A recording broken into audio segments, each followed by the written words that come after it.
Crossover is crossover dribble. sing for the crossover. Kyrie Irving, crossover in the lane. One of the most famous crossovers of all time. Behind the back, an ankle breaker on Chris Paul. Crossover. The crossover continues to evolve.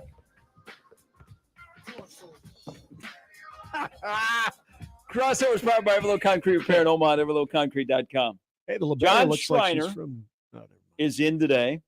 I'll let you get set up before you go all Deadpool on us. Doesn't the libero in this game look like plays for Average Joe Sports?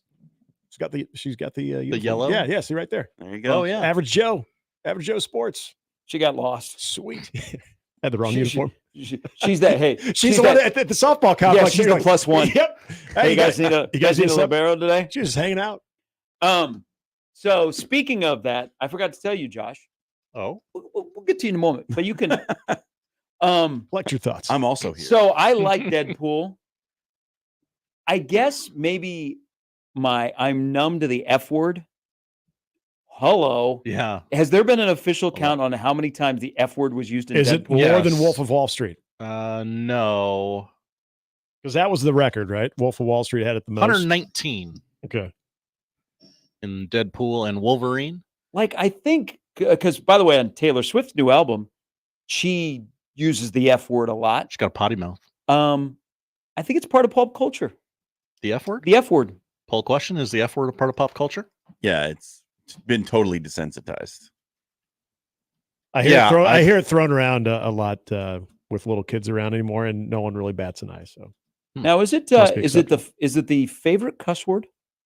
Oh yeah, yeah, it gets By you far? across. it's so versatile. Yeah, I think if you really want to drive a point home, I would prefer something more creative, but I understand. I mean, I know people who That's the use it as go-to. a space filler. Yeah. Like Mhm. instead, Yeah. they stayed instead of yeah.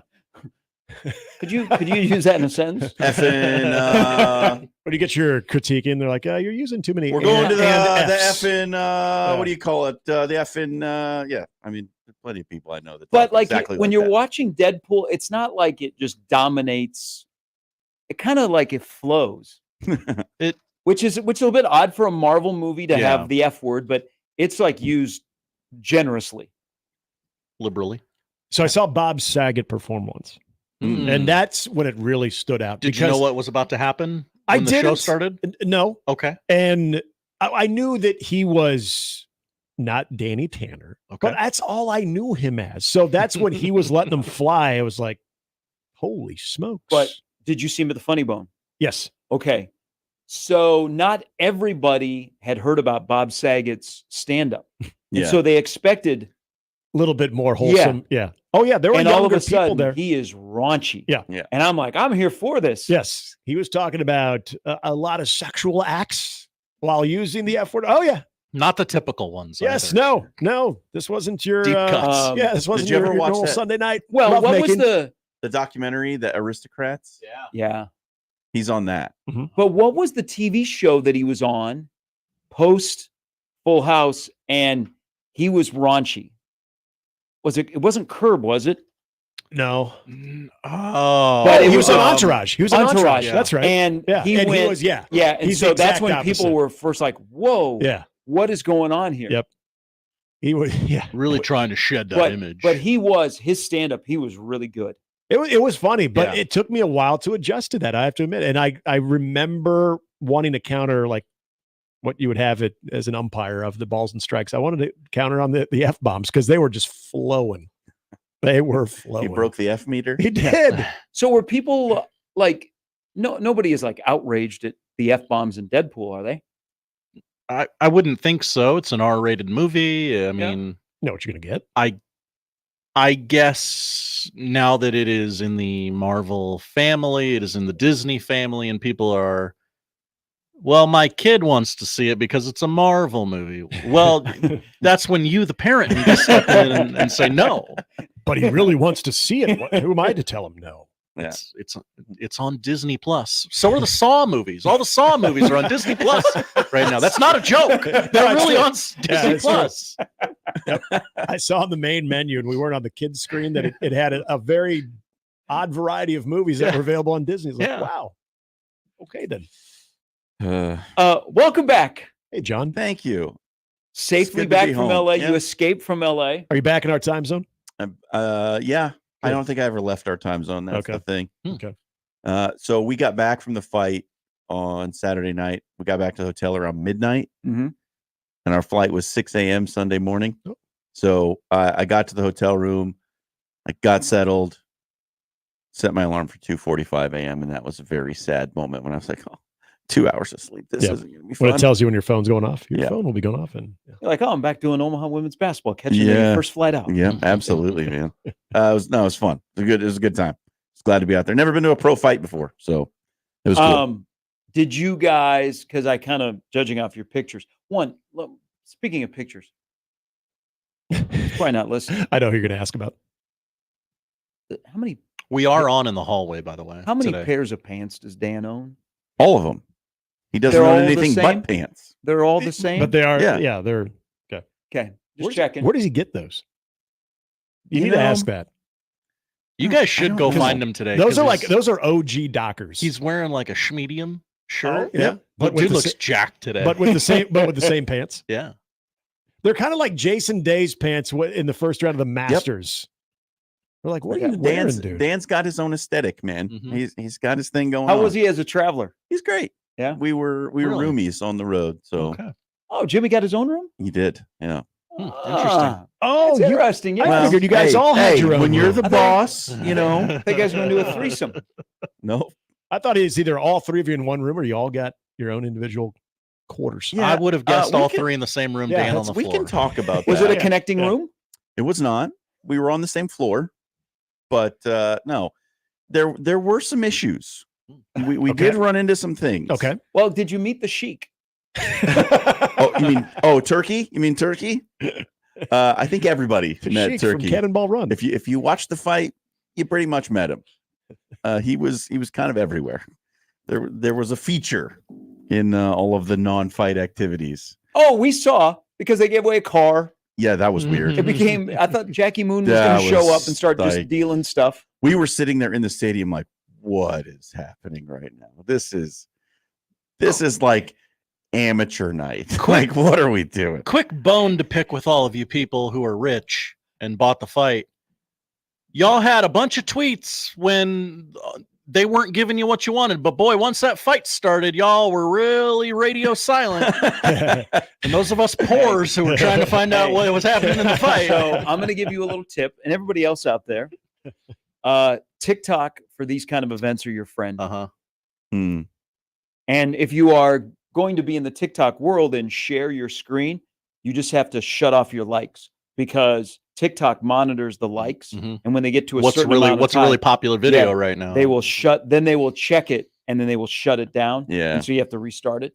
But TikTok is your friend next time. Hmm. Or just come over to Nick's house. I'll bring a package of cookies. It's only for. No. Yeah. Oh, yeah, that's right. The cookies. All right. So did you meet any of the celebrities that were shown continuously during the fight? Because it was a really good card that started at Yeah. like 1:00 local time. Yep. We did. We got to meet Jim Lampley. We actually sat Saw next that, to Jim yeah. Lampley at the weigh-ins, and then we were riding the elevator up to the press box when we arrived at BMO on Saturday and talked to him a little bit, took a picture with him. Did Dan ask him any questions? Dan Oh, okay. didn't. Dan didn't. Damn it. Dan took the picture. He didn't jump in the okay. picture. So, So, okay. I'm a Jim Lampley boxing fan. Oh yeah. He loves him some Bud yeah, Crawford. he was really nice. He was very cool. But that's really the only. I mean, the media area was like right in front of the VIP entrance. So every celebrity that walked in walked right behind us. Oh. So like we saw Vince Vaughn come in, we saw Anthony Anderson come in, we saw Mike Tyson come in. We saw all those guys within like 15 feet of us. Yeah. Just walk in and like they were not looking at us. They were looking at the crowd and like waving to the crowd, but it was cool. Yeah, that was fun. The issues for us started actually before we left. If you want to know the Okay. truth, All right. Yes, Okay. yes, we do. Yeah. because like we were planning on going out on Thursday, which we did. Yeah.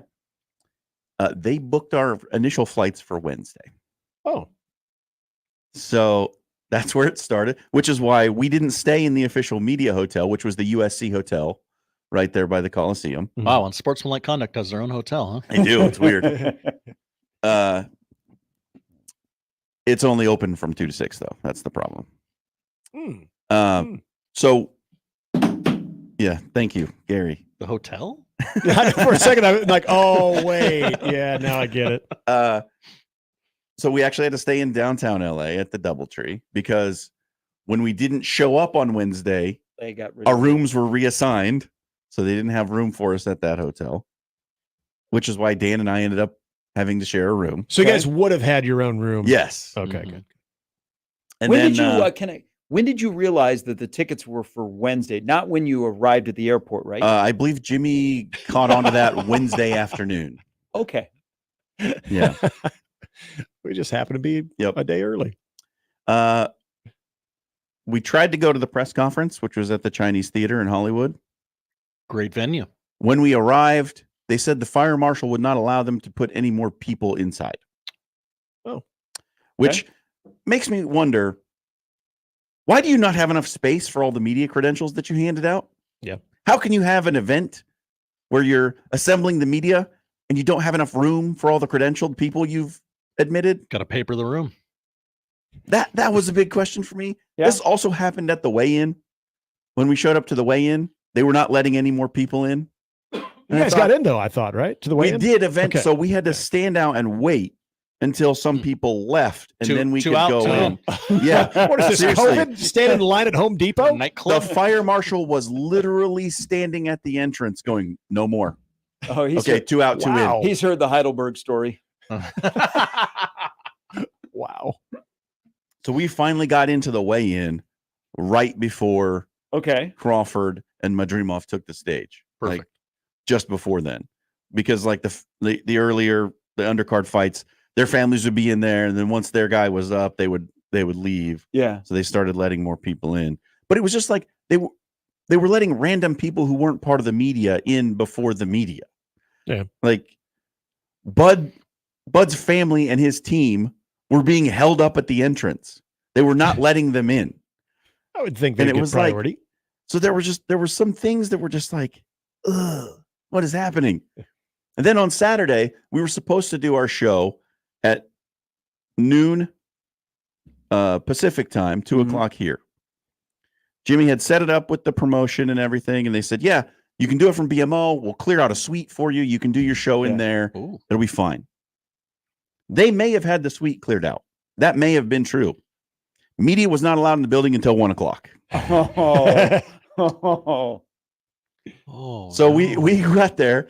We go to pick up our fight day credentials, and the guy's like, I don't know what to tell you. I can't let you in the building until 1. We're like, our show's going to end at 1. Luckily, we got there at like 9:30 in the morning, just because like we had dealt with all these things. We were ready for something to go wrong. It definitely went wrong. So we had to go back to the JW Marriott where we were doing all of our other shows and do our pre-fight show there, and then go back to BMO after we were done there. So Wow. there was just a lot of things. And then on fight day, for crying out loud. So there were 2 different kinds of media credential. Yeah. One was a lanyard. One was a pink wristband. Okay. If you have the pink wristband, you're not allowed to go to the post-fight press conference. You have to have the lanyard. Okay. How do you get the lanyard? Okay. Yeah, I what? Hmm. And so the pink wristband is But like, could you drink with the pink wristband? Sounds like you could probably drink. well, there were definitely some folks in the media section that were hitting it pretty hard. Yeah, all right. So, there you go. yes, I think Let's you go. could. But when you're walking around with just a wristband, Yeah. like you get stopped all the time. They're like, whoa, where are you going? We're like, we got what does the pink wristband mean? Like nobody knew what the pink wristband meant. You tell me. I'm just Like, wearing it. You got to have a shift meeting before you come out onto the floor, sir. There's got to be like that My big goodness. the big cardboard piece of it says like this gets you here, this gets you there, and you But then they were like, because there were pink wristbands, there were blue wristbands, there were green wristbands. Needs one of those quarterback play sheets to just differentiate the different colors. All right, blue. Yeah, you're good. Go ahead. And nobody working there seemed to know what the wristband colors meant. Because like Typical. we walked out to watch Steven Nelson's fight, Yeah. and there weren't very many people out there yet. There was like almost nobody. Sure. And so we're like, well, we'll just go like sit at the not ringside, but the seats that are just outside ringside. We'll sit up there, take some pictures. It's fine. So we go up there and we're hanging out for a minute, and they're like, "Hey, what are you guys doing here? You can't be here." We're like, "Why? You don't have ringside tickets?" We're like, "No, we're media." And they're like, "No, you got to go back there. You got to go sit in the media section." We're looking around like, Okay. I don't think we're taking anyone's seat, man. Like, this is going to be Vince fine. Vaughn's going to be here any moment. But yeah, there were some things behind this, like the spectacle that they put on was fantastic. Yeah. The show was amazing. Behind the scenes, it was a little rocky. They had some issues. Well, How was the concert? The concert was cool. I really enjoyed it. Yeah, I thought it was fun. The crowd was into it. how was Lose Yourself? Yeah, I've heard that song so many times it just I know. doesn't quite hit as hard. I you know? was wondering if he was going to drop a new track. I don't know. Yeah, it was fun. It was cool. I really enjoyed it. It Well, was a great time. If this makes you feel any better, I am at the BMO Stadium website. Mm-hmm. I wanted to know what else is coming to BMO Stadium. LAFC. I will read to you the website as it is posted. December 7th, 2024, Los Terramarios. August 24th, 2024, Kane Brown. August 9th, 2024, Foo Fighters. October 5th, 2024, Korn. Not in any that doesn't order seem to in be particular. yeah. Where are you going? Wait, we're still in the same year. You're going backwards now, forward. Now we're going to the summer. Yeah. Okay. Mm. Well, you guys sounded good and it looked good. Thank and you. It's cool that you Definitely. guys, the whole show got to go out there. It was really cool. I wish that some things would have been better handled. We were supposed to have a whole interview a bunch of the coaches and fighters, and we ended up getting Steven So Cold Nelson, and that's it. It was just, but I mean, it was still great. It was still really cool to be there, and I'm glad we went. It just could have gone a little better. Yeah. The deliverables weren't met. Yeah. Well, so I will tell you this, that anytime he has fought here in Omaha or the one time in Lincoln, there are some stuff behind the scenes, a little rocky. But in Vegas, it's a lot smoother because they are used to. Hopefully, the next one's in Vegas. Yes. Yeah. I think with that promotions group, they're putting on their first big fight event in the U.S. I mean, there were bound to be some struggles. There was a lot of Turkey al Sheikh. There was a lot of meat glazing going on for him. Yeah. We wondered about that also. Second time I've heard that this week. It's really How funny. did he get inducted into the Boxing Hall of Fame? I don't know. Well, you got Eddie Hearn, who's a jackass. So, he was stumping hard, wasn't he? yeah. But 41-0 is 41-0. Yeah, that's right. How come you Indeed. didn't get? I think I heard you say this, off the air. You guys didn't get to go to the post fight. No, because we had the pink wristband. You need not the lanyard. Yeah. Would you have asked a question? We walked up to where they were having the post fight, and we're like, "Hey, we're going in for the press conference." And they're like, "No, you're not." Like, we're media. I actually would have loved Yeah, I hope you said that. if Or- Dan had gotten back there and from one Packers fan to another, bud. What do you think of that contract glove just got? That would have been good. Real missed opportunity. If you guys only got one question, Dan has to be the one who asks Yep. it. But no, they wouldn't let us in. Said we had to have a lanyard. Did you take Dan out on the town? Like, Yeah. let's go see the Kardashians. Let's go to Calabasas. Thinking We of didn't. Fredericks? We did not do that. Did you guys, No. yeah, did you guys see Keyshawn Jr.? We didn't do that either. Okay. Did you go to Rodeo? Nope. You go see where OJ's house was? Honestly, like Fredericks. we were Sorry, I was late on that one. with the time that our show was like from 4 to 6 out there, it was kind of like, I don't know, we didn't really hit the town. You know what I mean? Now, do you guys have a rental car? Did you Uber? We Ubered. Okay. Yeah. Yeah, I Did- couldn't see didn't Dan wanna have to- driving on the 5. Didn't want to have to mess with. drive I here. think the I think parking. USC's off the 10. Well, we had fun. It was a good time. That's awesome. that food market in downtown LA. If you're there, highly recommended. It was really good. Downtown LA has come a ways. It We were used like- to be left alone, and Our hotel was like 6 blocks from Skid Row. We had to. Hmm. Our Uber went through there every time we Well, left. I don't know if you notice. as you are going from downtown LA to where USC is, the whole campus, and then the Coliseum and BMO Stadium are right next to each other. There is that is the first place where I saw a homeless tent city That's Skid Row. that had multiple levels. Yeah. And I was like, well, you don't see this in Omaha. There's like a whole community And on the sidewalk. yeah, it's a thing. It's an experience. It's really sad to see, but different world out there, man. Well, I'm glad you made it back. You made it through LAX. We made you guys it. are good. We did it. I can't wait to hear better Jimmy and Dan's for it. stories tonight. on the Yeah, air. it's gonna be good. It's gonna be good. You should tune in.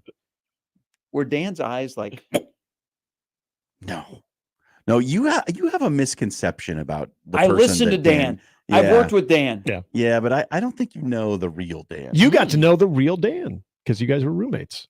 Dan's a little more worldly than you think he is. Really? Yeah. Yeah, I'm sorry. That shocks me. Yeah, I wouldn't get that from his on-air stuff.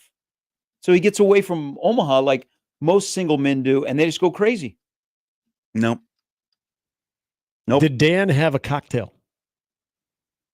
I don't think any of us did. Whoa. Okay. Sad. Well, Jimmy doesn't drink. Okay. Didn't know that.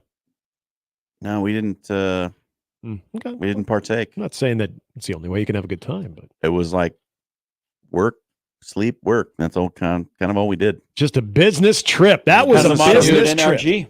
You don't have to. You don't have to say that just because I'm here. It's fine.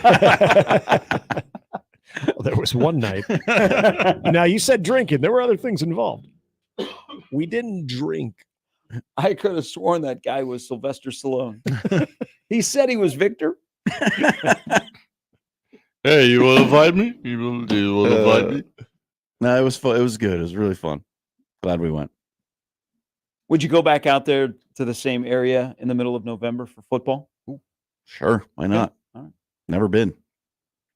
So I wish you would have gotten to stay at the USC hotel because you know what half of it is. Half of it is for students, yeah, and then the rest is a regular hotel. Oh, So students that Get to live in interact. there as their dorm, you are living in a hotel for your entire year. So you get Oh. all the maid service, all of That's that kind of amazing. stuff. Oh, really? that'd be unbelievable. God, that sets you up for disappointment though. When you're actually on your own, you're like, wait a minute. For that year, it would be great. Yeah. but it'd be horrible after that. Afterwards, because I would. Yeah, and you're like, what? Someone's gonna pick this up, right? How do I make my bed? I'm not. we got to supposed hire do a this. housekeeper. Where's the mint? I picked up the phone. No one brought me a steak. This is I did not get my wake up call. Yeah. This is not how this goes. Pick what up? No, I don't do What that. do you mean I have to buy toilet paper? What is that? Oh yeah. Well, technically, you don't. I mean,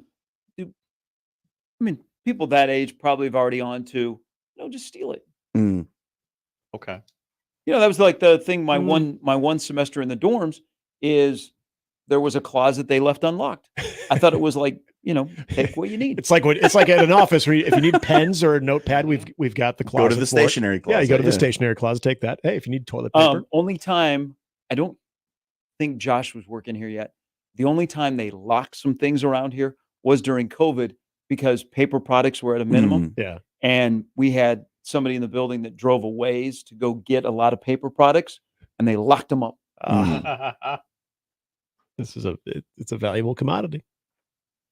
What a Remember that? time. Yeah, You remember that? God, I forgot about that. When Costco was out of toilet paper. the toilet paper and the paper towels you couldn't find them anywhere. And if someone did, they would either tweet or post it on Facebook, and then people would just have a mad rush. Oh, hey, did you see so and so? I just posted that. How did that become the thing that we were worried about not having? Like, how did that happen? Well, I mean, what are you gonna want? Well, What are you gonna wipe your where- cheeks with when you run out? We want me to start somewhere from the beginning? How did we get to the point that grocery stores used to have arrows on the floor during that Yeah. time? Oh, and when people walked Well, against the arrow, I gave them a look. If you were the germs only went the opposite way of the arrow, so you had to go the way of the Yeah. arrow. Yeah. Yeah. It's like going against the grain. Pretty obvious. That was almost my tipping point. Is when I went to the grocery Oh my store God. and you would get a stern look because you were just so used to going up Yeah. and down Mhm, every aisle. And Oh, I started stern looking people too when I started following the arrow and other people weren't. Don't you honk at people when they go Like, I'm the doing wrong way this. down a one way?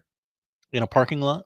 Like, hey, the arrow's pointed, the lanes are no. pointed the other way. You're going the wrong way. No, because I violate that. That was also when I noticed the I'd be a online hypocrite. shoppers. That's when I noticed the online shoppers with the employees coming by with the big crates and just Yeah. grabbing stuff. And they didn't care if you were waiting for something or not. Or if you were in the middle of getting something, they'd reach right over you. I'm like, Yeah, you're looking, this is- okay, what's the this is soup that I want? against everything we're Oh. supposed to be doing right now. Had an incident with a online shopper in the store.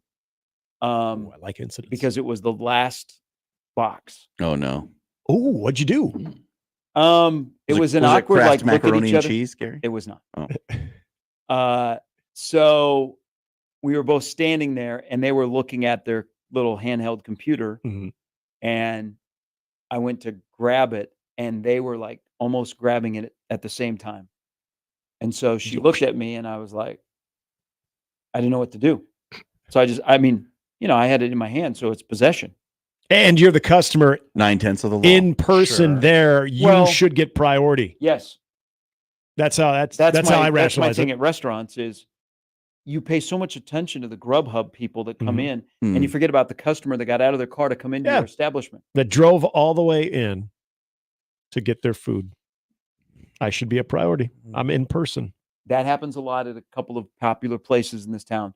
Yep. That they will shun you aside Yep. for the Grubhubber who is having issues because they can't read this bag that is put on a shelf separate from the main Mhm. cashier. Not to mention that they're making less money off the Grubhub order than they're going to make off of yours. Yep. Next time I'm going to bring that up. Yeah.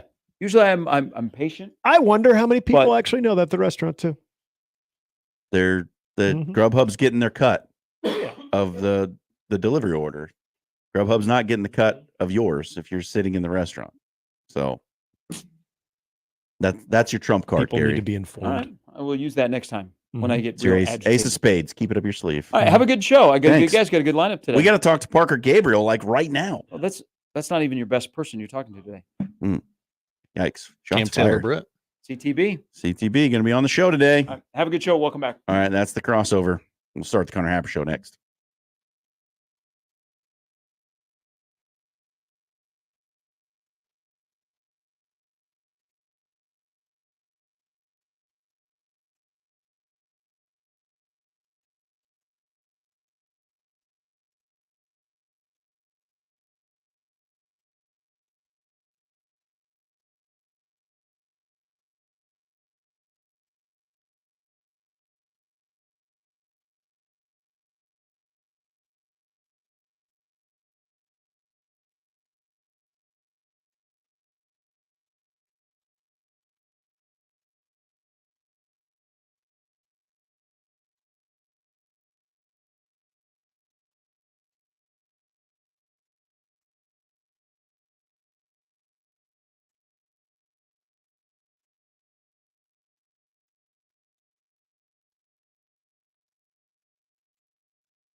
It's the Connor Happer Show. Are we sure we want to do this? Could you, make an announcement that we're ready? It's the Connor Happer Show on 1620, The Zone. Hello, everyone. It is the Connor Happer Show. I am Jon Schriner, filling in for the newly fathered Connor Happer. He has been bestowed with that title. Congratulations, Connor. Haven't gotten to say it yet. He is a new father, out for the rest of this week. I'll be here today and Thursday. And as usual, when I'm here, got an absolutely terrible show planned for you. It's loaded with guests, actually. We got Parker Gabriel on the line right now. We're going to get to him. Allan Bell's joining at 11. At around 11:15, special guest Cam Taylor-Britt.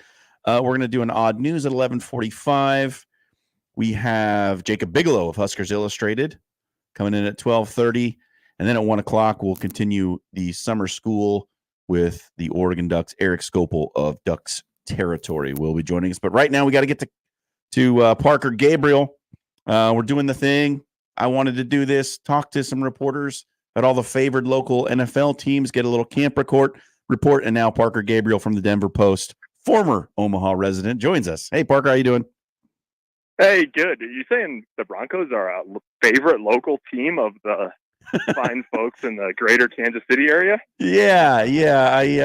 I think it's Packers, Broncos, Chiefs. Yeah, I think those are the three. Those are the three that we're aiming for. That makes sense. Yeah. How are things, man? Can't complain. Just headed down to approximately the 98th straight day of training camp here. And should be a pretty good one. All right. So the big news, the big story, the big question for the Broncos this year is who's going to win that QB battle. It looks like it's kind of been separated down to a 2-horse race now between Nix and Stidham. What's your read on it? Yeah, I think that's probably right. I mean, I don't think it's impossible for Zach Wilson to win the job, but I don't think it's going to happen either. And so you've got basically, what you're looking for is either you're going to kind of go with a quote unquote, trusty veteran and Jarrett Stidham, which is a little bit of a funny thing to say considering he started, I think, 5 career games in the NFL, or Bo Nix. And so Nix has, it was a little bit rough to start early in training camp. He's played a little bit better as of late, and it's obviously still, but, signs at this point would indicate that there's at least a willingness and maybe even excitement to put Bo Nix out there early if he can sort of show the type of growth and command of the offense that they're looking for. Have you gotten any returns from his teammates on Bo Nix so far? Yeah, I mean, they're impressed. I think, you hear, definitely from the offensive players, like Jaleel McLaughlin, who's a second-year running back, was saying yesterday that Bo Nix is teaching him things at practice about how to run his routes and what he's looking at, that sort of thing. He gets high marks from veterans about his presence and the way he's picked up the offense. Now, none of that necessarily means that it's going to be easy to go into Seattle week 1 and win a really tough game on the road. But, it is the kind of stuff that you're looking to hear, especially, in the locker room, in the meeting room, all that kind of stuff from veterans. So yeah, you hear almost exclusively positive things. And that frankly, extends to the other guys too, as is, typical, I think, this time of year.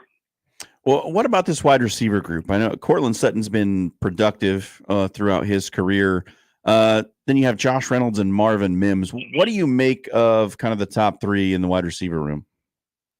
Yeah, I think, you could also potentially put a couple other guys in that group. Tim Patrick hasn't played in 2 years and would be a great comeback story, obviously, if he makes the roster. And, if he makes the roster, he's going to play. He's sort of one of those veterans where, that's the case. I think overall the thing with the receiver room is I think that Sean Payton likes the way they fit together, likes their skill sets, likes their ability to operate in the middle of the field and all of that. And I think the big question is just, the NFL is not as much as college an over-the-top game, right? Like you're not just going to bombs away and throw the ball down the sideline 9 times a game, but you also, you have to have somebody who's going to stretch a defense and who can threaten that. Because if you don't, teams are just going to, play too high and make you throw the ball underneath, or they're going to feel, comfortable playing aggressive and putting one over the top. And so you've got to have somebody that scares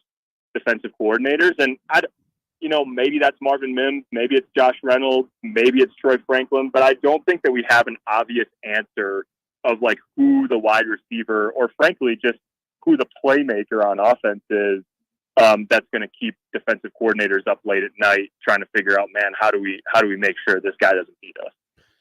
I also wanted to ask about the running back room, because I think Javonte Williams is clearly the number one, but behind him it's pretty crowded with guys like McLaughlin and veteran Samaje Perine, and then the draft pick Audric Estime. This looks like somebody's going to be odd man out here, right? I think so. I mean, I just don't think they can keep all of them. And frankly, like, they've got even going to 4 would be kind of keeping an extra one, right? Because they also deploy a fullback and they really like Michael Burton in that role. And so, I think, so far, you look at Javonte Williams and Audric Estime as guys that can be, sort of early down back, every down back.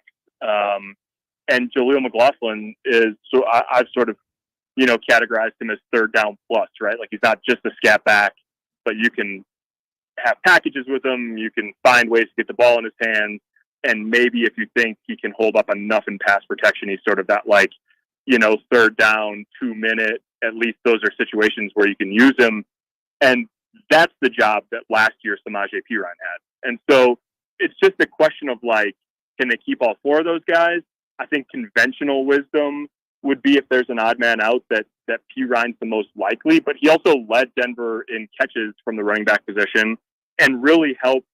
He was legitimately a staple of their 2 minute and late half end of game offense. So that would be, it might seem like a subtle change. It'd be a relatively big change from how they were structured last year.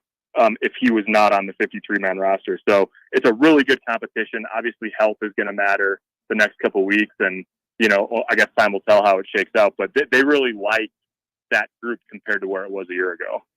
On the defensive side of the ball, I'm just wondering, are you seeing any holes that they need to fill? Are there any potential moves that they can make before we get going here for the start of the season? Yeah, that's a good question. I mean, they have not seemed as inclined. Last year, Baron Browning, the outside linebacker, got hurt, and they signed Frank Clark. And then they ended up cutting him, 5 weeks into the season, and Randy Gregory too. They seem pretty committed. Not to say that they couldn't add a veteran here, especially if injuries crop up, but they seem pretty committed to seeing what they've got with the roster they have. So, never say never. I would have told you, 2 days ago that if they were going to add a veteran safety, that would make sense to me, even though it hasn't seemed at all this offseason like a reunion with Justin Simmons was in the cards. And then instead of adding, yesterday they waived Caden Stearns, who a lot of people thought if he was healthy, he'd be starting. So they seem to like the depth there. Omar Brown, former Nebraska player, is in that group. He's probably, at this point, maybe a long shot to make 53, but certainly a practice squad candidate at least. But they feel a little bit differently about the roster than I think a lot of people outside the organization do at this point. And, we'll see if that holds all the way through to week 1, or if there's, a move or two coming. But I think if there is, it would be, closer to minor than major. What kind of expectations should we put on year 2 with Sean Payton? That's a great question. I mean, I think that they're more volatile in terms of like, bottom rung of expectations versus floor versus ceiling. I think they're much more volatile than last year. And a lot of that's just because of the quarterback situation. Yeah. I have a hard time seeing them, like saying to you right now with a straight face, that I think that they're going to finish with more wins than they did last year when they were 8 and 9. And that is largely just driven by the uncertainty at quarterback. And the other side of that coin, of course, is that if Bo Nix, probably most likely, or Jarrett Stidham, or whoever at quarterback, but let's just say Bo Nix.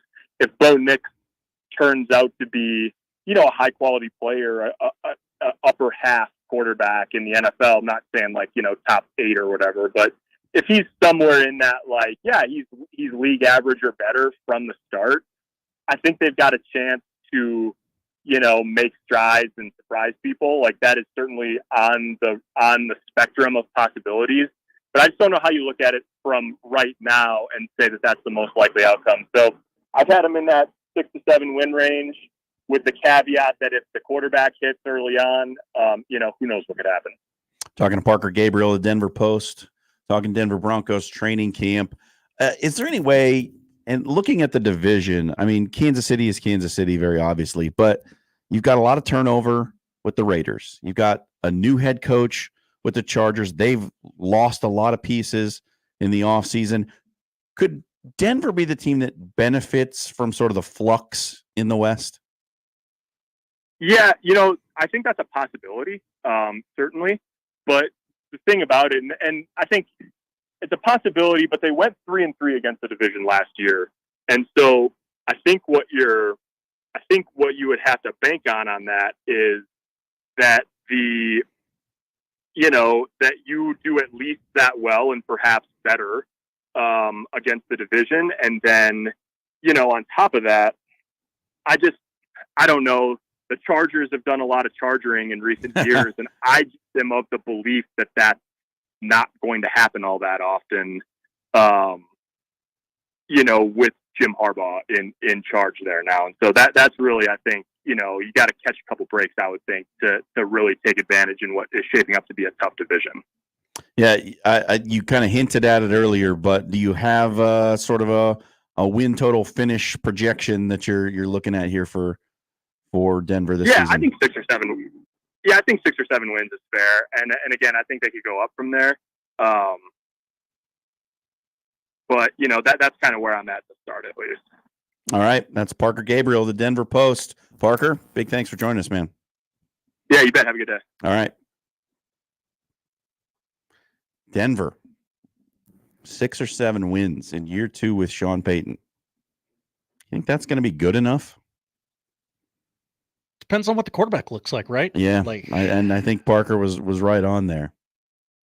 If you think you got something, then yeah. okay, maybe okay, you've appeased me as a Broncos fan. I'm not a Broncos fan, but they are out there. Yeah, I don't. The whole Russell Wilson situation and the bad relationship that he had with Sean Payton and giving him that huge contract and then dumping it almost immediately. Man, if they don't get to 500, I don't know. It just feels like there's going to be a lot of hand wringing, like nothing seems to be working right. It's going to be a tough pill to swallow for Broncos fans, but they've had a lot of tough pills to swallow. I think they would start looking around going, is this the right guy? Yeah. Sean Payton have it anymore? I don't know. Yeah. Well, we will certainly find out. Football season is just around the corner. Can't wait. All right, we're going to take a break. We'll come back. More of the Connor Happer Show here on 1620 Zone.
quick segment here because we got Allan Bell going to give you some betting advice.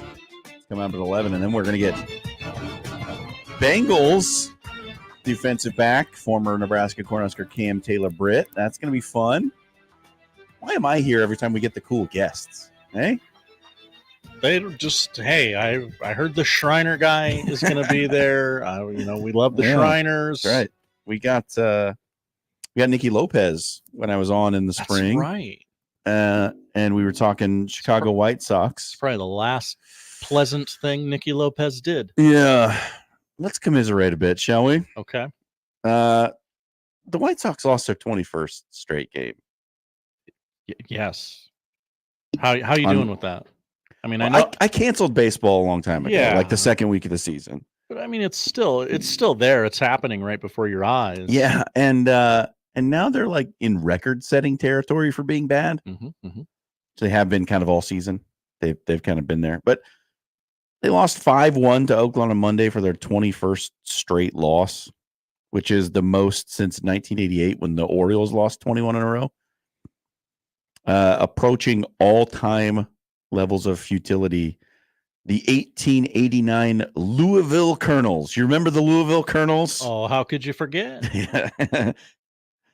They lost 26 in a row. And look, Chicago could be trending in that direction. This team is 27-88.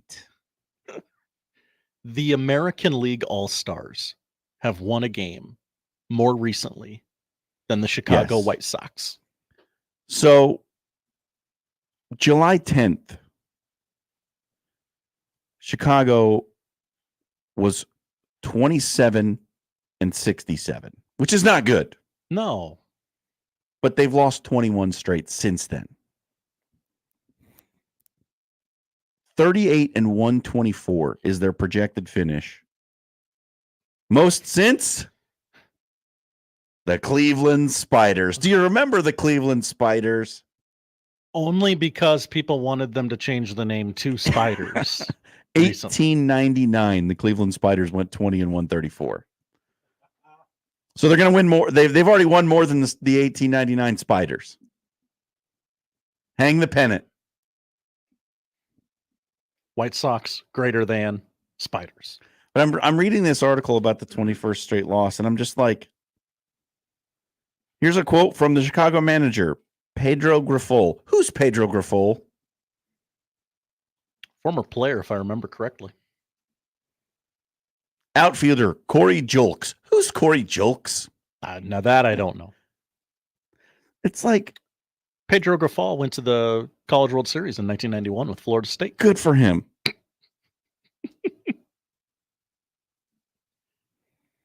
Oh, man. It just... There's so many players on this team that I'm just like, who's that guy? Who are you? Yeah. What are you? What would you say it is that you do here? What do you bring to the table? Man. I mean, they are legally obligated to field a team. Yeah. We're forfeiting the rest of the season. And look. They have 10 wins on the road. Yeah, I know. It's like every which way you slice it, they are bad. There is no team that has scored as many runs this season as Chicago has given up. And they haven't even given up the most. It's that they have scored so few. Offensively, this team is so challenged. But hey, we do get just a sizzling matchup on the mound tonight when they play the A's for a second time. Jonathan Cannon, who are you? Gets the start for Chicago. He's 1-5 with a 4.11 ERA. He'll go against Oakland's Ross Stripling, also who are you, who's 2-10 with a 5.64 ERA. Now you would think, oh, this guy, you can get to this guy. Could be some runs scored. We could score, but then you look at it and it's the White Sox. They won't score.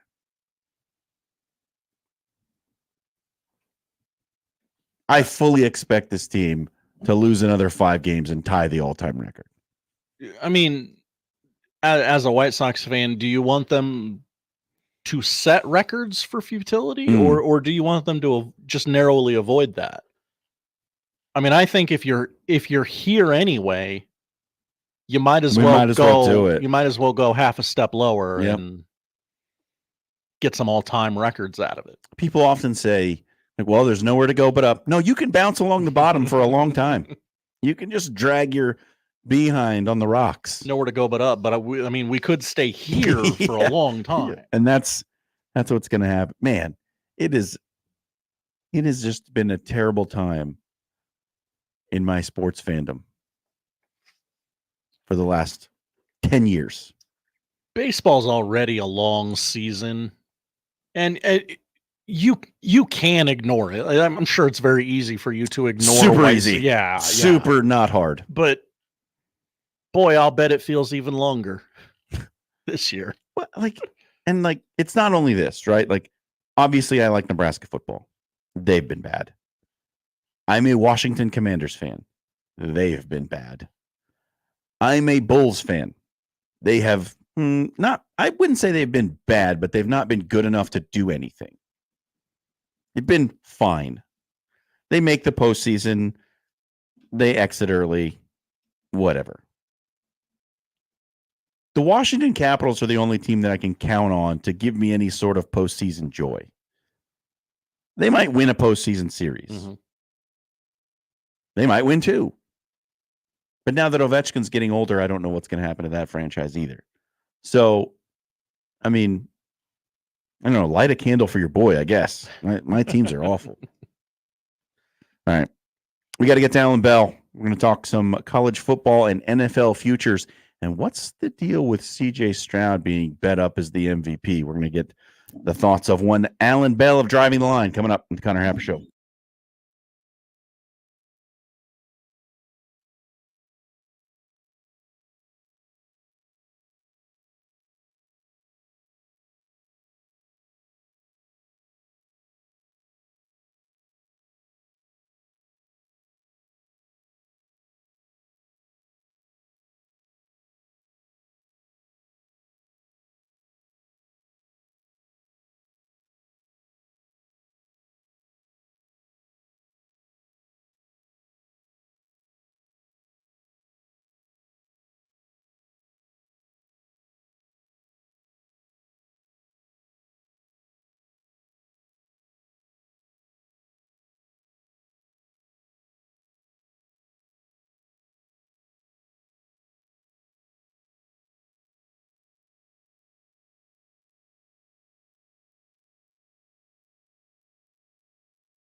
Here comes the money.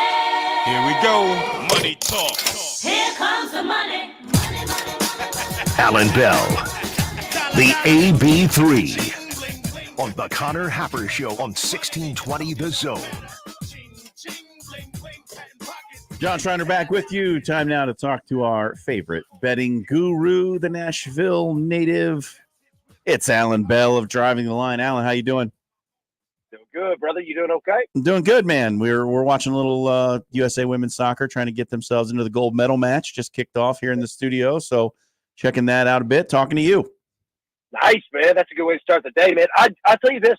I love when the Olympics are around because we get, like, day sports. You know what I mean? Like, it's just nice having them on, man. I hate having to wait till, like, 7 o'clock every day. You don't have to watch the daytime talk shows. You can actually watch something that's interesting. Exactly. Yeah. Enjoyable. Okay, so where I wanted to go today was futures with the college football and the NFL. We're getting close to the start. We're in training camp for both. College football just around the corner, less than 3 weeks away now. So let's talk college football futures. Is there anything out there that's particularly interesting to you at this point with betting futures? Yeah, I'll tell you this. Ole Miss football. They're going to be much better than people are going to give them credit for. The SEC, obviously, like the Big Ten, it's going to be loaded, right? But Ole Miss is a sneaky good team. Good quarterback play. They can run the football. They can play defense. Lane Kiffin's a good coach. Take a look at Ole Miss there. Last I saw, the number I believe was around 8.5, 9, somewhere around there. Ride the over on that one, man. Yep. Ole Miss is sitting good. Yeah. USC football under. Take the under in that one. Okay. Their schedule is insanely brutal, and it's completely different from what they're normally used to. I believe it's going to be a really difficult year for USC. And then finally, Florida, the Gators. Take the under. This team is going to explode, man. Like, it's going to be tough. I like Billy Napier, but it just hasn't worked. Yeah, I think that he's probably going to be the first college football coach gone this year. Yeah, take the under on Florida. All right. As far as national championship odds, we're seeing Georgia in the plus 300 kind of range, Ohio State in the plus 400. Down the board, you mentioned Ole Miss at plus 1,400, plus 1,500 in some places. Is there anything interesting on betting this far out for a national championship winner to take a flyer? Man, yeah, it's tough, right? Like, Ole Miss going to be good. National championship, that would be a stretch. But you're thinking correctly, right? So, because now, like, right at this time, this is when you want to bet it, because you're never going to get, like, say you like Georgia, right? Like, this is the last time that you're going to get that number. Yeah. Same thing with Ohio State. I think Ohio State could be a sneaky good play. The Big Ten's going to be brutal, just because you've got a lot of really good football teams. But, Ohio State, man, like, I think that they've got a lot of pressure on them, and I say that in a good way, right? So I think Ohio State's good. Like, but yeah, if you were like on a team like Oregon, right? Plus 800 in some places, yeah. Yeah. Oregon's a great play right there. So, yeah, you're thinking correctly, man. Like, finding kind of those quote-unquote diamonds in the rough, even though we just talked chalk right there. They're very well priced. One more on college football. Big Ten championship odds. Pretty short number for Ohio State, plus 150. Oregon also plus 200. Those are the two kind of prohibitive favorites to make it to the championship game at this point. What would you say about a team like Iowa at plus 2,800? Well, you know that they're going to play defense. The offense is always the question, if they're going to score enough points. But then again, I mean, they get there. You know what I mean? Like, that's the tough part. It's like, all right, now you got to deal with this. You know what I mean? Kirk Ferentz, I give him credit. That guy, it's not easy to stay at one place for that long and succeed. And even when you're fighting your athletic department and you're still winning, like, that's what makes you laugh. So, like, look, I don't hate the play, like, honestly, because they're going to be in contention. And the fun part is that they're kind of the control in an experiment, because they're completely different than everyone else. Sure. I don't hate that one at all, man. All right, let's move over to the NFL. We're in training camp now. Is there any teams that you're targeting that you like that you might take a futures bet on right now? Yeah, all right. So they're going to be kind of a chalk team, but the Baltimore Ravens, Mhm. I like them to win the division if that's how you want to play it. I like them probably to be honestly the number one seed in the AFC. Okay. And look, I'm not saying that as a negative against the Kansas City Chiefs. It's just like how long is the Chiefs like? Are you going to be like not only good, I mean, but the best team in the NFL? You know what I mean? Yep. So I think the Ravens are going to have a really good team this year. Derrick Henry is going to be a really nice addition for them. I would look at Derrick Henry props. I'll give you a prop bet, a futures prop bet. Oh, Right? Yeah.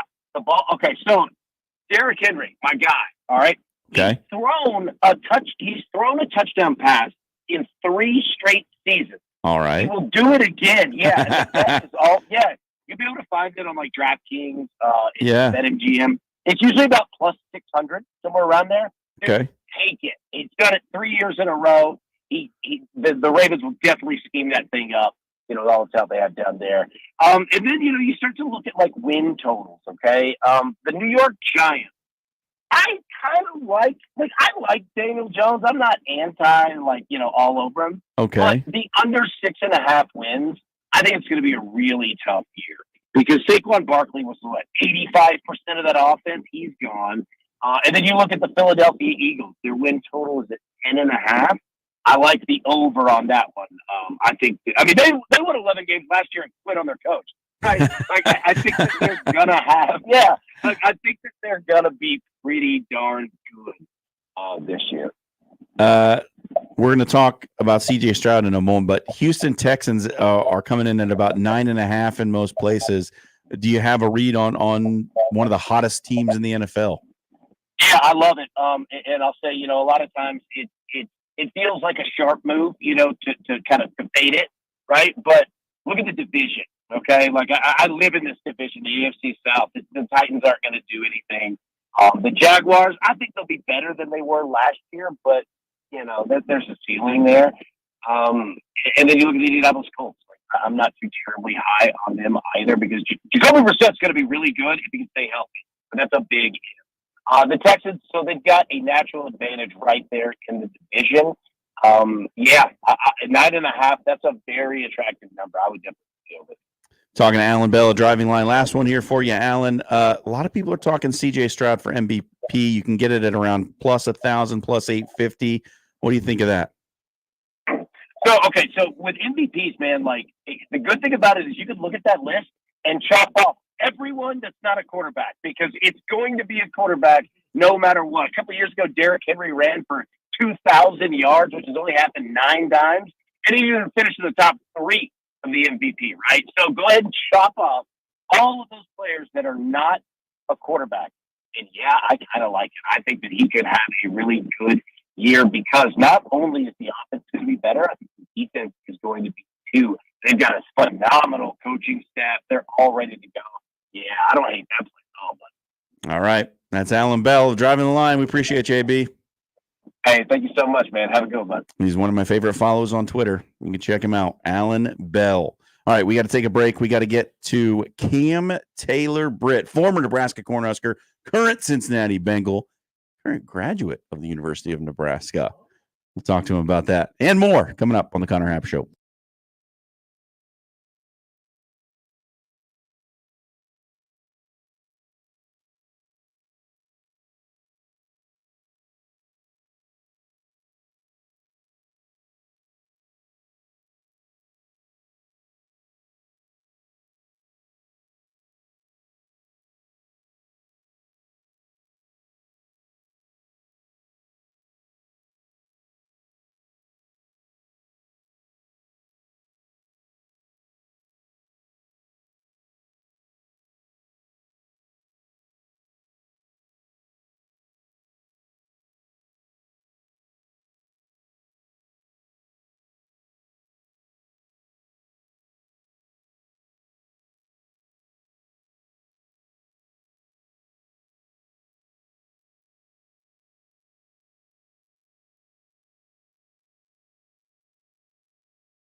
Let's get back to the Connor Happer Show on 1620 The Zone. Jon Schriner back here with you, filling in for Connor Happer on your Tuesday. Special treat for all you out there in Husker land. On the Zone Hotline, powered by 42 Degrees now, we have former Nebraska Cornhusker Cam Taylor-Britt, current Cincinnati Bengal. Cam, thanks for joining the show. Man, thank you for having me, man. Thank you. No, we really appreciate it, man. You've had an interesting summer, an eventful off season, and I want to start with your graduation from the University of Nebraska this spring. First of all, congratulations. What did that mean to you?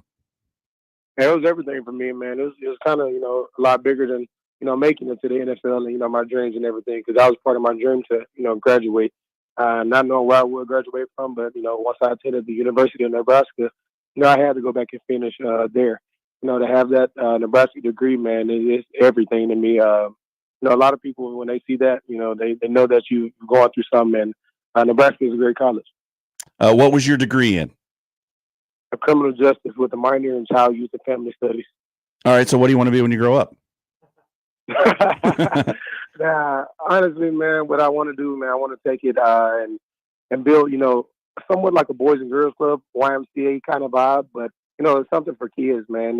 Just have different mentors in there that, can kind of guide the kids that don't have something to do after school, like after school programs and stuff, just trying to keep them active. And where does that passion come from for you? Honestly, I believe it just comes from, my mom always being on me, man, and just the love that we have for, giving back. Now that I have the opportunity to, to kind of do that in every way, I'm trying to take it full-fledged. We got to see you in your graduation ceremony in the Chasing 3 documentary. You participated in that, did some interviews and stuff. What was your experience like being part of that process? Man, that was pretty cool, man, honestly, man. I didn't know that they were going to have me doing all this stuff, but it was pretty fun, man. And you've had some interactions with Coach Rule and the staff, I assume. What's your impression there? Man, I believe he's doing a great job there, man. When I lived there, didn't know what Nebraska would, turn out to be. Because when I was there, we didn't succeed the way that we wanted to, but we had some tough guys there. Coach Rule, he's turned the whole thing around that I've seen. Especially, the new facilities kind of give it a bump as well. But, the guys that he brought in for us, coaches and, the players are, everything that we need, to kind of push forward as a program. All right. So talk to me about your off season. How's the training been? How's training camp? How are things? Man, everything's been good, man. Body's 100%, man. We're just getting back into it now. It's been the hottest ever outside, man. So, we're getting conditioning in. It kind of helped, honestly, during the off-season workouts, me being in the heat, so once I got up here, it was, it wasn't night and day. It was just, another day going to go play football, so it's been helping me out. So you got a couple of years under your belt now. Do you feel at all like a vet? When does that happen? I think it kind of happens, over time as you get the reps in the game. And, you're around the guys, multiple years. But, yeah, I can say, the vet, it's hit me, already. The guys started to look up to me, and I just got to carry myself in the right way to, kind of lead this defense. What's some of the advice you're giving to the younger guys these days? Man, I always say stay down till you come up. You just never know, man. And always, it's about opportunity. You never know, when you may get that one chance to get in the game, and you just can't take it for granted because you never may get that chance again. I started off on injury reserve on my rookie year. And as soon as I got in, I just told myself, I'm never coming off the field again, and I kind of just stood by that, and, that's what it's been since then. Did you give any advice to Joe Burrow on his hair? Yeah, I told him that wasn't a good idea. Yeah, that wasn't great. Yeah, I don't think there's a lot of people out there who will disagree with you. Joe's got his own swag, though. I mean, he's doing his thing. Man, he does, man. He's one of a kind, man. He won't find another like him. All right, how are you feeling about the roster for the Bengals this year? Man, it's looking great, man. I think everybody's comfortable with it, man. It feels kind of like my rookie year when I first came in, just seeing all these guys on the team, man, that you kind of seen before. And even having Brian Bell back in the building has kind of changed a lot for us. Part communication on the back end, but it's great, man, to have the guys back. How have you found the fan base in Cincinnati? Because it always seems like the Reds are so well supported. The Bengals are very well supported. It seems almost like a college kind of fan base in that town. How have you found it? It's kind of crazy, right? So when I say this, y'all don't laugh, man. I kind of compare it to Nebraska. Yeah, man. I agree with you. And it's like the fans are obnoxious, man, just like Nebraska Cornhuskers, man. And you love it. When you say you love it, man, you're in the city of Lincoln or either here in Cincinnati, and you can walk around and fans, they know you from, it doesn't matter what you have on, and it's all with love. I've never, encountered, people that been bashing us for losing or, just having a bad play or anything. It's always been uplifting, and that's what I kind of compare it to as playing in, in UNL. What's the hardest part about this time? Is it the anticipation? Is it the workouts? What's the most difficult part of this time of the year for you? Honestly, just, the urge to play football, against somebody else. It gets repetitive, of course, during camp.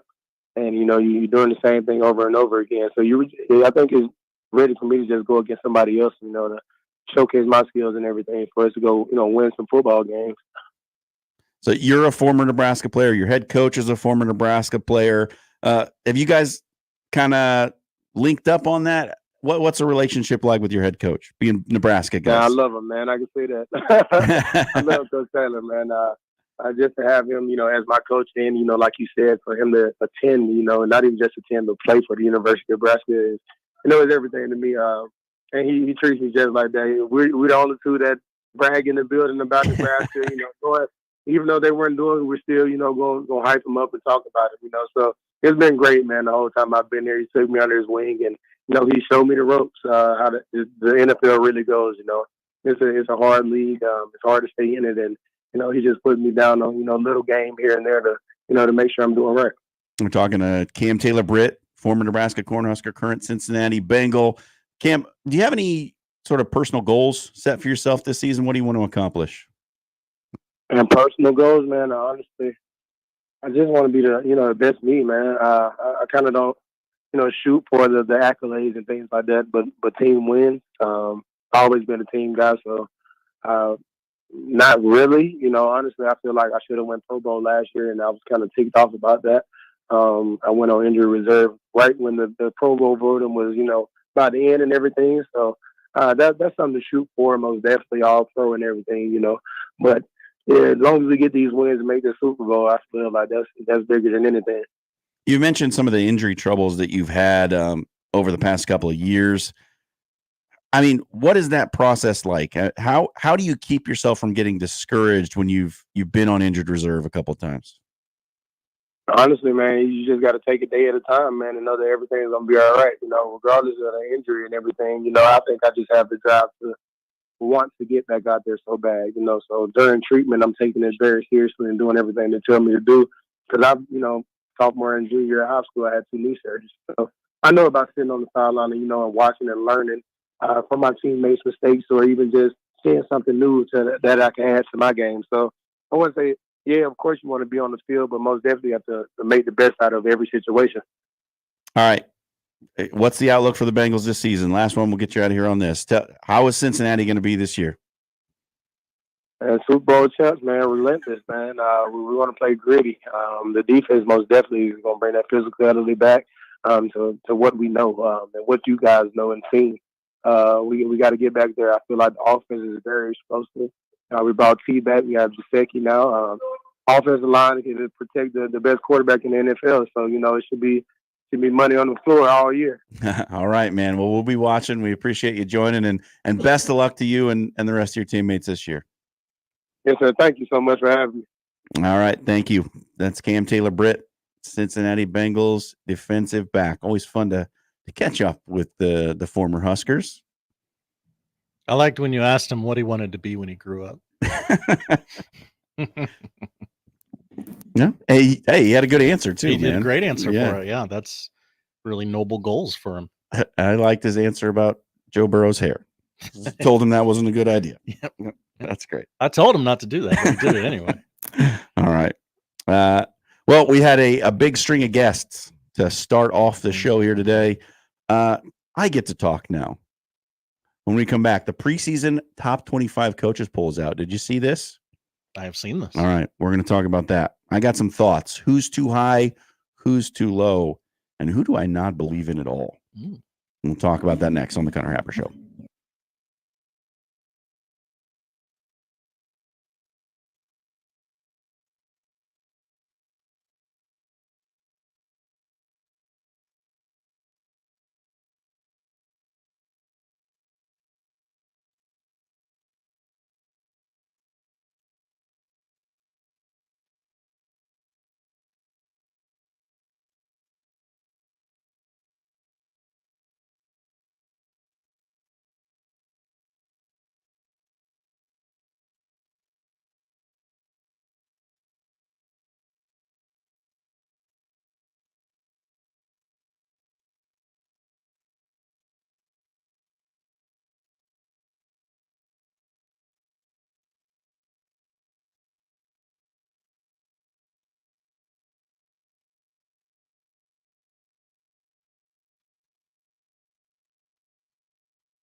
Germany's wearing pink and purple, Josh.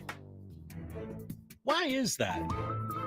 Doesn't seem to make a ton of sense. Okay. I mean, as long as you're confused, you're the football guy. The two of us. Normally they're in white with black. Yeah. Or they're in like black and red. You know, something that's on their flag. On their flag, yeah. Sure. Pink and purple. Interesting. But they're putting up a pretty good fight against the mighty United States women's soccer team. Where are we at? 28 minutes in? Okay. 29th minute. We're keeping an eye on that.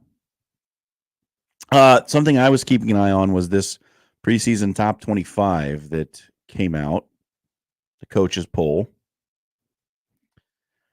No surprise, Georgia, Ohio State, Oregon, top 3. I think you could sort of interchange Georgia and Ohio State at 1, and you wouldn't get too many quibbles. Oregon at 3. Yeah, I'm fine. But I did have some problems once we start going down the list. And I'm going to start with who I think is too low. And that is the Utah Utes. Utes are too low. Utes are too low. They come in at 13. Okay. This is the team that I think is going to win the Big 12. They're going to win, I think, 10 games. The schedule is manageable. They have their quarterback, Cam Rising, who was injured all of last year. He's back for his 7th year of college football. He's 39 years old. Yeah, close. He's getting the AARP emails like I am now. I'm not 65. I don't need to join AARP, okay? It's just a great program with a lot of great benefits. Yeah. I think you might want to look into it. Utah's going to end the season as a top 10 team. I'm pretty confident in saying that. They're starting at 13, and I get it. They were 8-5 a year ago. But Kyle Whittingham just wins, man. Like, he always puts together a really, really good football team. That's really hard to play against on offense when your team is on offense. And look, let's be honest. The Big 12 is going to be fun. It's not going to be loaded with national championship caliber teams. And Utah, will be fun though. It's going to be fun. It's going to be wild. But I think Utah is pretty clearly the best team in that league. And they're going to be the beneficiary of playing in a conference with some lesser teams. They're going to get some wins just because of that. And I think, look, if you win 10 games, you're going to be in the top 10. Seems very likely. If you win the Big 12 as a 10-win team, you're going to be in the top 10. I just feel like that's going to happen. So at 13, I feel like they're a little bit low. Who is the team that's too high? They're in the Big 10. Oh, no. And they're the defending national champions. There it is. Michigan comes in the preseason poll at number 8, and I can't explain it. All they did is lose their head coach, their starting quarterback, and their starting running back. But after that, just reload. Right. I don't think Michigan's going to be all that good. To start the season at 8, again, I get it. I understand. They're the defending champs. They were 15-0. They were great. It was a great team. They were tremendous at stealing the other team's plays. They're very good at that. Well, maybe not so good because they got caught. Okay, true. But 8th, is Michigan the 8th best team in the country? I don't think so. I don't think so. Put them there, they'll play themselves out of that spot. They're going to lose 4 games. The highest ranked 4-loss team last year was Clemson at 14. 6 spots lower. Sounds like you're advocating to switch Michigan and Utah. That's exactly my point. I think those two teams should probably be swapped in the rankings. Michigan should be about 13th. Utah should be about 8th. That's my point. I just feel like Michigan's lost us. They've just lost so much. And I'm going to talk about the Sherrod Moore stuff later. But there's a chance that he might not be coaching for a portion of the season or at all? Question marks. Tradition unlike any other. Michigan coach being suspended for the start of the season. Right. There's just a lot of distractions for Michigan right now. There's a massive loss of talent. Plus you lost your head coach. That does not spell a top 10 team for me. All right, there's one other team that I just have absolutely no belief in. Who's in this poll? They come in at number 19. And that is the Miami Hurricanes. Oh, you're not buying the hype. That's a preseason darling this year, the Miami Hurricanes. Mario Cristobal is not a great coach. And we maybe make too much the Georgia Tech thing. You know, they could have just kneeled and won the game, and instead they ran the ball and fumbled, and Georgia Tech went down and scored and won. And that's really when Miami's season fell apart. But he couldn't turn it around after that. Like, after that happened, they couldn't get the ship righted. Right. A great coach would have been able to move on from something like that and with a good team, keep everything afloat. They went 7-6 last year. That was not a very good team at the end of the year. Now, yeah, they got Cam Ward, but I've never understood the Cam Ward thing. I don't know how good Cam Ward actually is. He played at Washington State, so we didn't get to see him play very much because they played at midnight on the Pac-12 network. He put up a ton of stats in an air raid offense.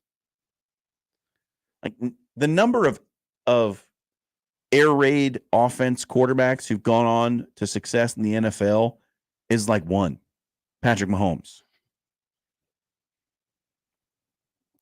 So I don't know. I don't know if Cam Ward is the answer, and I don't think Mario Cristobal is the answer at head coach. Miami at 19, I would be willing to bet that this team finishes outside the top 25 this year. Ooh. I just have no belief in the Hurricanes at all. I read articles about like the preseason magazines and all that, and it says, "Oh, look out! Look, if Florida State doesn't win the ACC, look out for Miami." And I'm like, I need to see it before. I'm with you 100%. You may very well be right. Preseason college football magazine. You're very smart. You've done the research that I haven't done, but I need to see it. Yeah. Win total on the FanDuel Sportsbook, by the way, 9.5. I would hammer the under if I was a betting man, but I am not. Minus 170.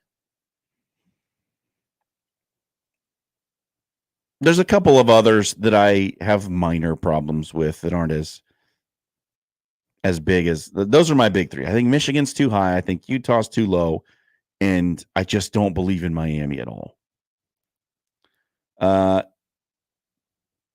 USC, Allan Bell mentioned it. Definitely. They come into this poll at 23. Very tough schedule. Like, we talked to the USC guy the last time I was in. He didn't sound too upbeat about the prospects for the season. Obviously not a fan of Lincoln Riley. That's right. That guy hated Lincoln Riley. That was the talk of the station for the rest of the day too, by the way.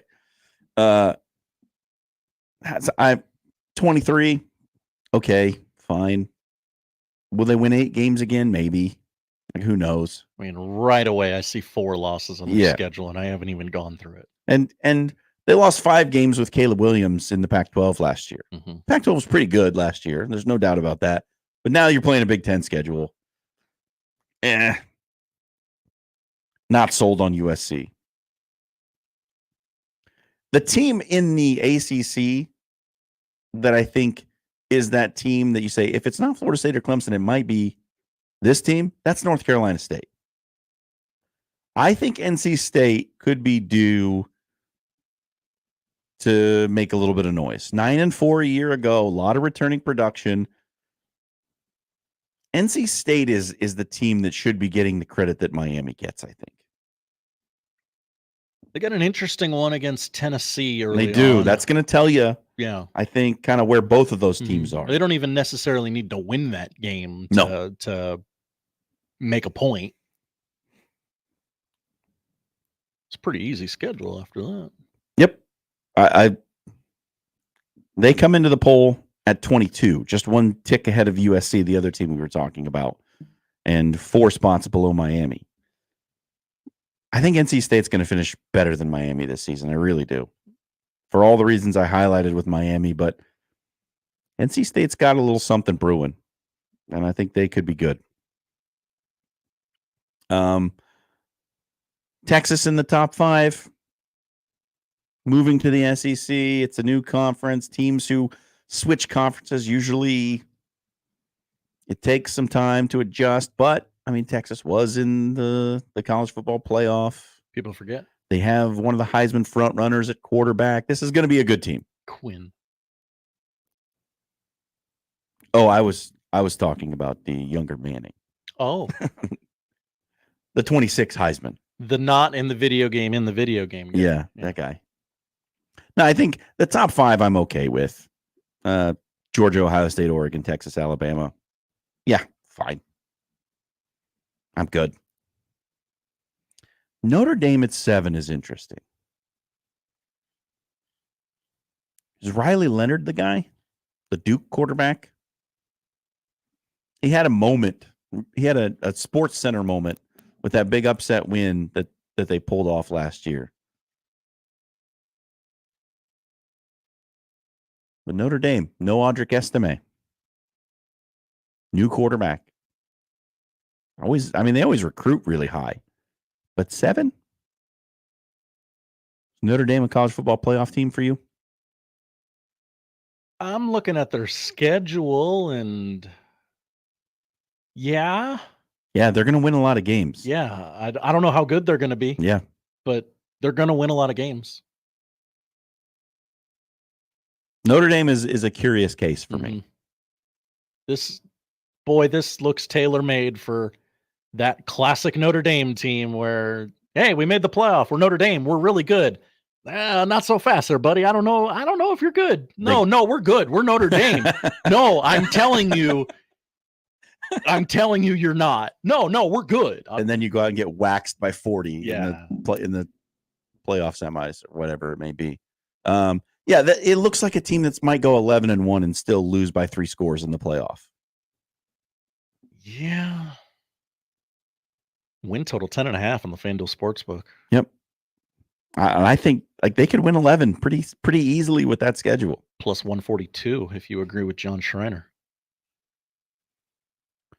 So those are my thoughts on the preseason top 25. If you got your thoughts, you can always weigh in. 402-951-1620. Get on the hotline. Give us a shout. We'll take the call. Always open for you. When we come back, weird news, odd news even. Josh Hodson giving us the best from the dregs of the internet. It's Connor Happer Show on 1620 The Zone.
And now we've reached the point in the show where Josh Odson reads the peculiar, the bizarre, the comical, the odd news with Odd Son. Odd news, Odd Son. See what we did there? The odd news with Oddson. Okay, just before we get to the odd news, if you're watching the stream, you saw Josh put it in the chat. You may have heard it already. Unfortunate news out of Lincoln. Teddy Prohaska has suffered a third knee injury. Reports are that it is a torn ACL. So bad news out of camp. The Elkhorn South product, again, is going to have to undergo a procedure on his knee. And honestly, I don't know if we'll ever see him play again after that. I mean, a third ACL injury. At that age. At what point do you just hang it up, man? Like, it's very, very sad stuff. So Turner Corcoran's been working a little bit at left tackle. And that made a lot of people go, well, why would that be the case? Yeah. And you've also got the freshman out of Lincoln, Gunnar Gatula. So we'll see. We'll see what it looks like, but that's a big loss as far as both body and performance for Nebraska on the offensive line. So we wish Teddy all the best in his recovery. Hope it turns out for the best. But now we're going to bring some levity to the situation. It's time for the odd news. Hello, Josh. Well, with a lead in like that, how could this not be the funniest segment ever? No, we had to talk about it. The Olympics in Paris. I don't know if you're familiar. They're going on right now. They are. It's on TV every day. They're inherently, there's some political things that happen at the Olympics. Yep. And, people protest when they feel a certain way. Italian swimmer Thomas Cacone, I don't know. Cacone? Yeah, he's he's putting his money where his mouth is, so to speak. He has been lying on a blanket and sleeping in the common area of the Olympic Village, the courtyard, if you will. A lot of college kids have slept in the courtyard. Yeah, just sleeping on a park bench, using a backpack as a pillow. He trashed the conditions inside the Olympic Village and said, I don't need your cardboard bed and your dorm room-like facilities. These are awful. So I'll sleep outside, which is better. I don't know that it's better.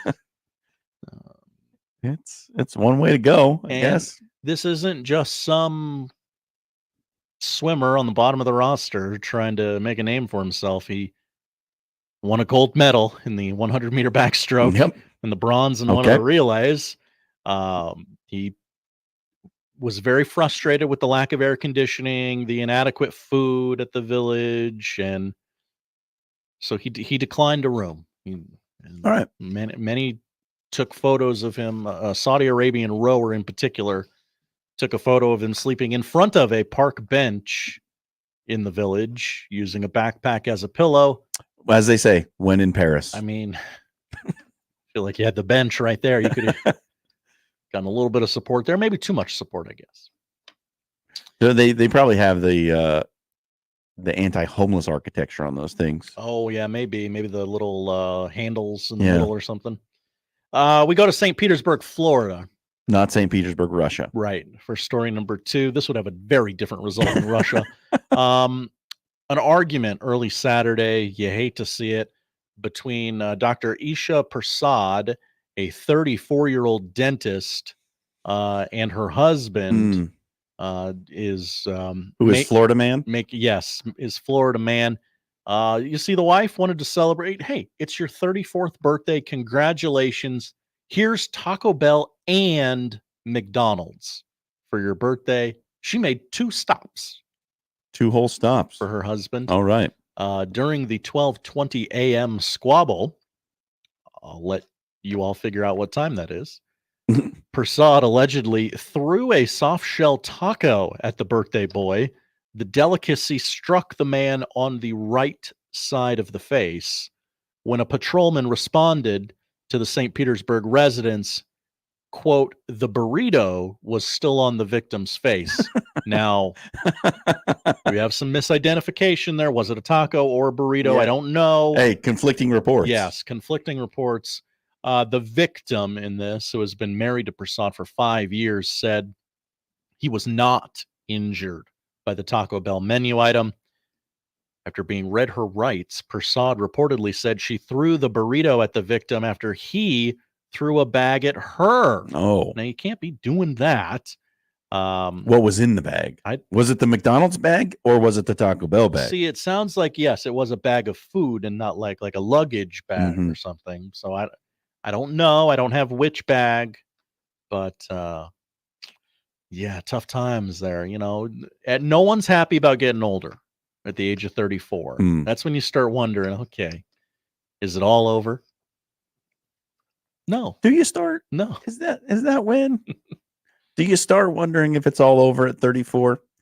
That poll question going up at Happer Show. Talk amongst yourselves while I type that out. And like,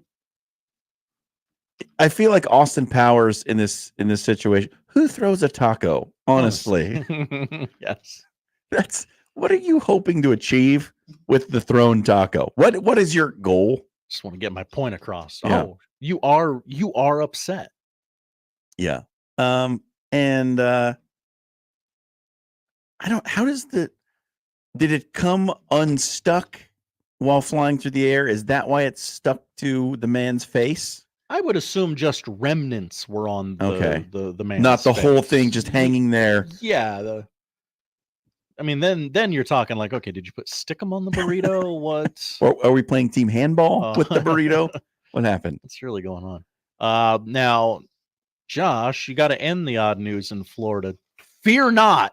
We are ending the odd news. Where else? In Florida. Where else? The Miami area, if I remember correctly. Famously too high in the preseason poll. Yes.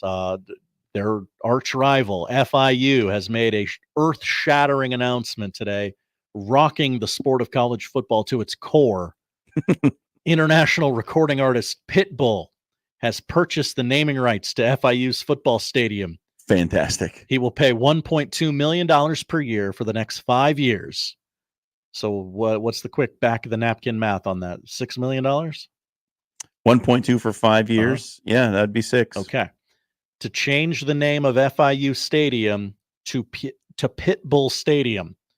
The naming requires finalization later today, which is odd because the signage is already up. It does need approval from the board and the board of trustees.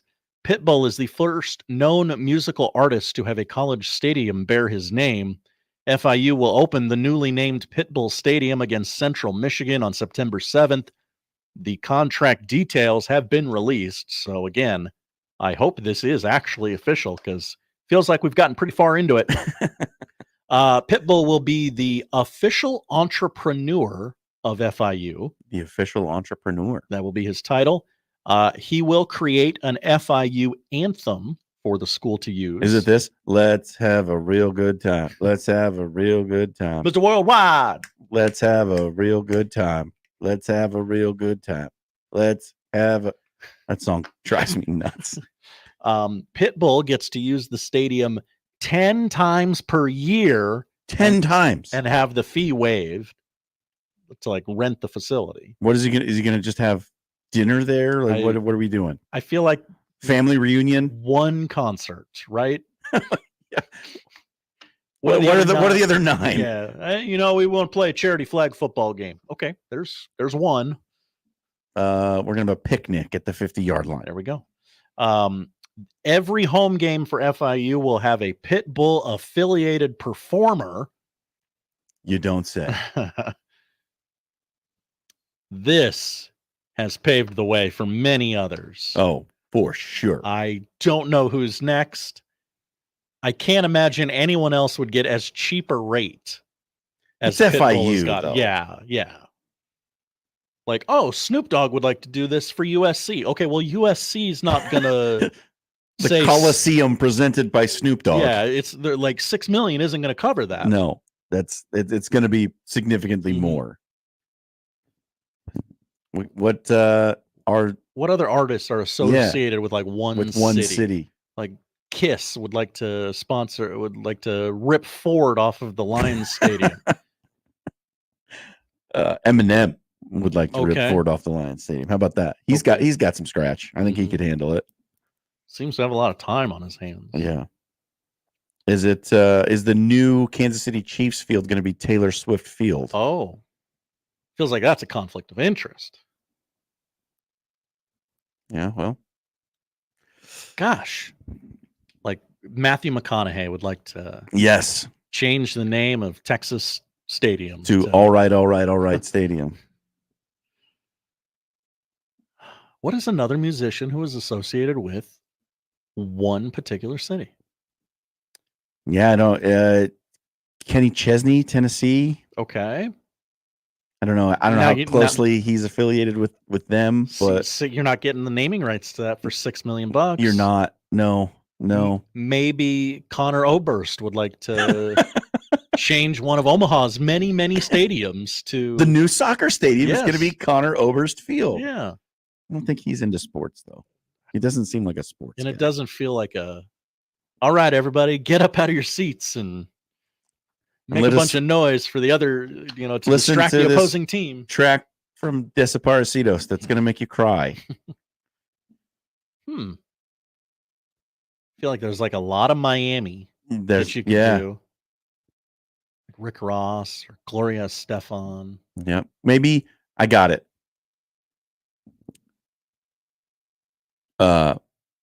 Philadelphia. Okay. Temple. Will Smith. Millennium Arena. That's it. That's the one. That's the one.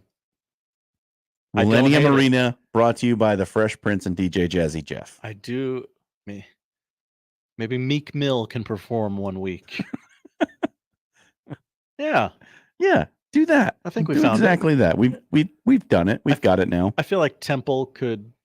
$6 million, sure. Here, yeah. Whatever you want to do to our stadium is fine. But they play where the Eagles play, don't they? Do they play at? Was it Veteran? It was Veteran Stadium before. The Link. Yeah, Lincoln Financial Field. Temple football play. Do they play at Lincoln Financial? It seems stupid if they do. Yeah, Lincoln Financial Field. Wow, that's dumb. It's like 9 people coming out to Temple football games. That big house. Yeah, that's it's a little much. Hey, did you know the Temple mascot's name is Hooter T. Owl? That's a funny name. I wish I didn't know that now. That's your odd news. Thank you very much, Josh. All right. We're going to start the third hour. Can you move to the third hour already? No. We've been rolling through this show. ESPN put out an article about the biggest underachievers in college football. Yes, Nebraska's on the list. Oh, no. We're going to talk about it. It's Connor Happer Show, 1620 The Zone.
Jacob Bigelow is coming up at 12:30.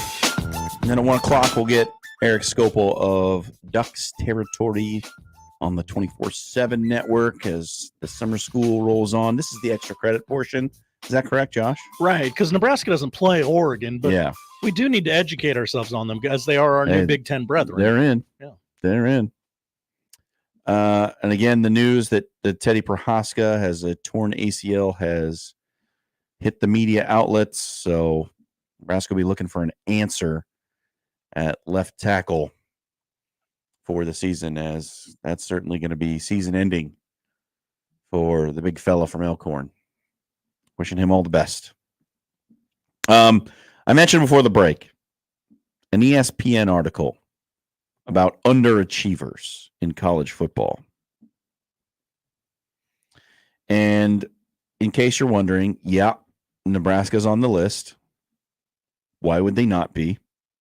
ESPN's always been out to get Nebraska.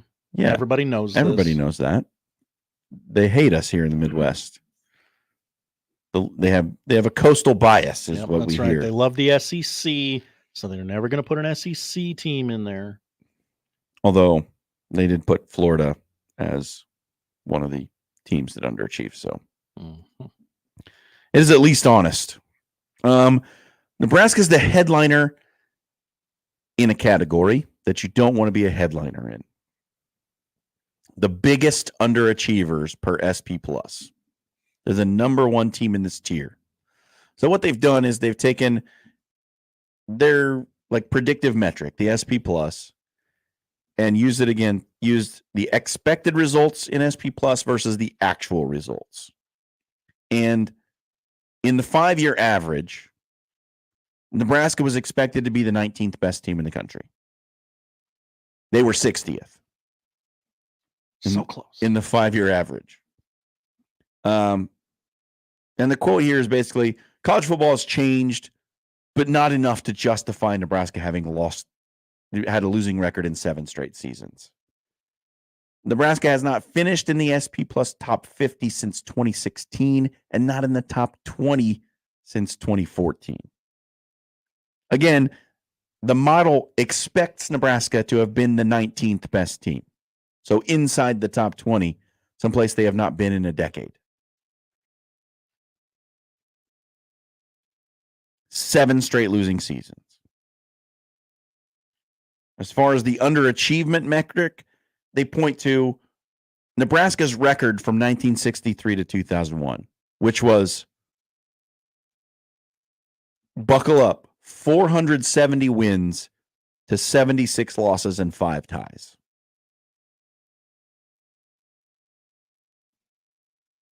That's around 86% of the games played you won. It's a legendary run. We know all that. 5 national titles, 22 conference titles. But it's another point that made me question what this actually means. They also pointed to Nebraska is the 37th most populous state in the country. Not bad. Not bad. That's a pretty good run.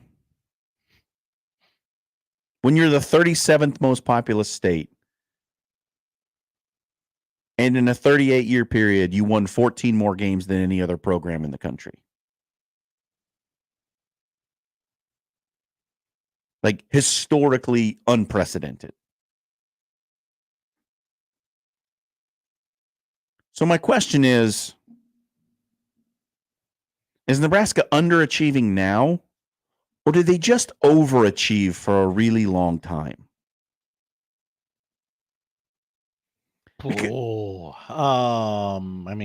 Probably overachieved early. And look at it like the stock market. There's something called mean reversion. Ooh.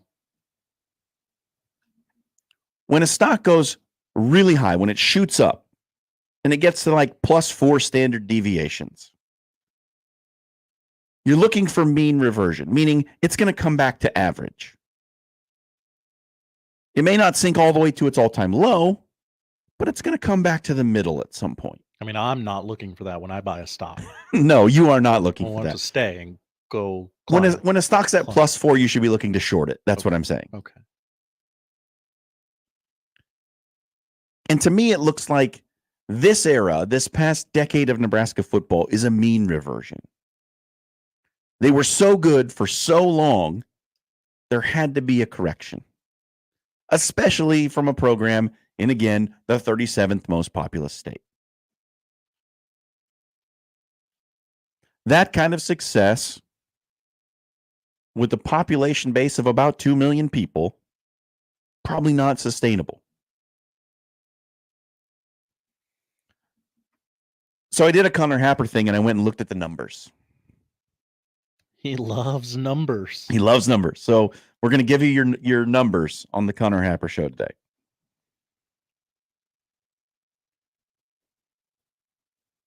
I already told you from 63 to 01, it was 470, 76, and 5. It's an 858 winning percentage. So since 2001, Nebraska's played 22 seasons. Okay? In those 22 seasons, Nebraska's 163 and 119, which is about a 58%, 57.8% winning percentage. If you look at the 22 seasons prior to 1963, Nebraska was 81, 127, and 4, or about 39%. They won about 39% of their games. And you're going, okay, 58% is a lot more than 39%, right? But we have to break it down a little further, I think. Because Bo Pelini was at about 70%. He won about 70% of his games. 10-4, 9-4 every year through 7 seasons. What's interesting to look at is the years since Bo Pelini. Nebraska's 43 and 63 since firing Bo Pelini. Or 40%. So this era of Nebraska football, in the Mike Riley, Scott Frost first year of Matt Rule, is nearly directly correlatable to the era right before Nebraska went on their big run. 39% in the 22 seasons prior to 1963, 40% in the years following Bo Pelini. So what am I saying? What I'm telling you is that the expectation that Nebraska is going to win 86% of their games over another 38-year span is ridiculous. Nobody's winning that many games.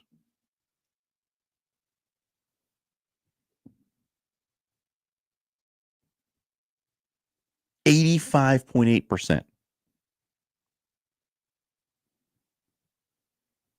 So to me, Nebraska is not actually an underachieving program right now. Yeah, you can say that in relation to their facilities and their attention and the money that they spend and the fan support, sure, they're not meeting expectations. But the roots of the program, when you look back into history, tell you that this thing goes in waves. And there was a huge wave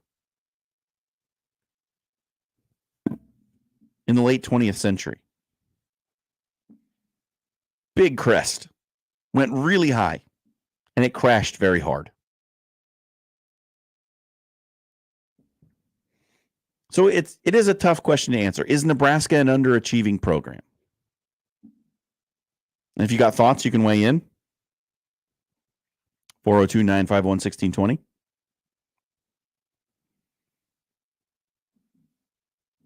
But this, to me, looks like a sort of market correction on Nebraska football when you look at the whole of the history. You had a 38-year period where you won about 86% of the time.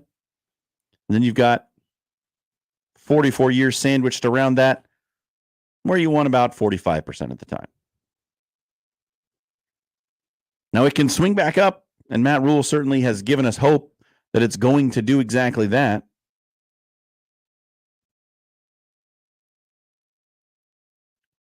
There is a spot where I do agree with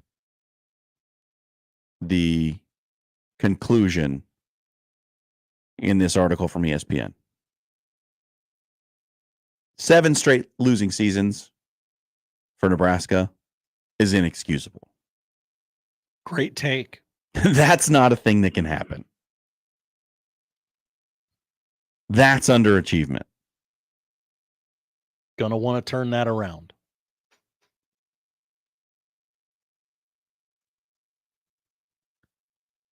Underachiever just has such a negative connotation. It does. Like, why can't they just be bad luck havers? But some of the other, in this biggest underachievers tier, Arkansas. They were 21st in expected 5-year average, 53rd overall.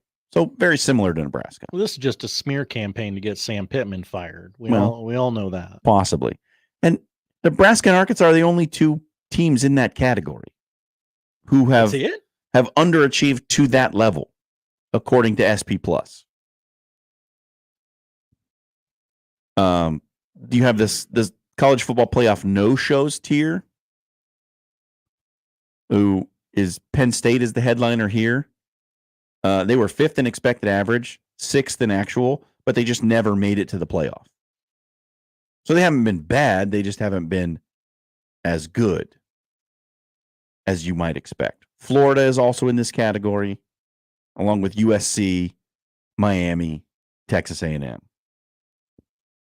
So those are teams who've been okay. They've been pretty good, but just maybe not as good as their fan bases would expect them to be, or their history would indicate that they should be. And then you have a list of teams who are basketball or bust, is what it's called. UCLA, North Carolina, Maryland, Arizona, Indiana. Losers. Losers who really haven't been good at football. Mm-hmm. And even Arkansas, their last conference title was in 1989, and their last national title was in 1964.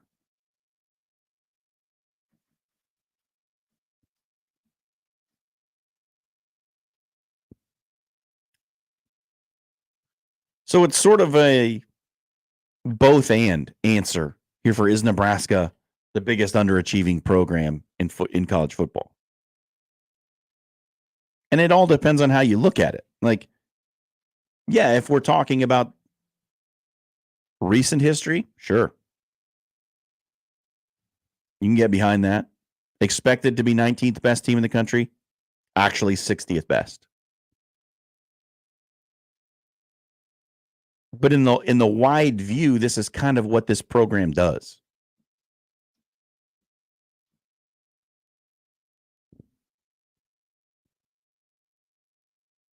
It can certainly swing back the other way. I mean, look, Matt Rule said as much.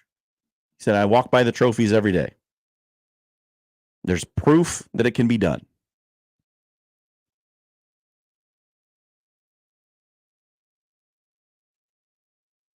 But when you start pinning the underachiever label on a program, I think people will bristle at that.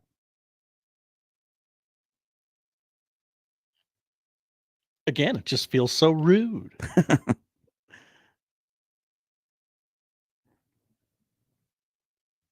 But I don't know. I don't know how you guys see this, but this is how I'm looking at it. I wanted to take a sort of a wider lens. And right now, in this current era of Nebraska football, it looks a lot like the era before Nebraska broke through. And what did it take for a breakthrough? It took a head coach. Bob Nebraska Devaney has one of those. And right now, Nebraska it feels like they have that kind of figure that might be the catalyst to start a new run. Now, I don't know that Nebraska's ever going to go on a run like that again. I don't think that the game... Probably not. There's like nobody that can go on that kind of run, I don't think.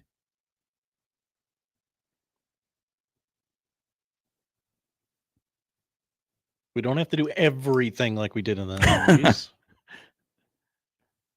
But here we are, man. Nebraska, one of the biggest underachievers in college football. Tough spot to be in. But hope springs eternal. The numbers say that they are. History might tell you that this is just what happens. It's an interesting article. You should go check it out. It's on ESPN.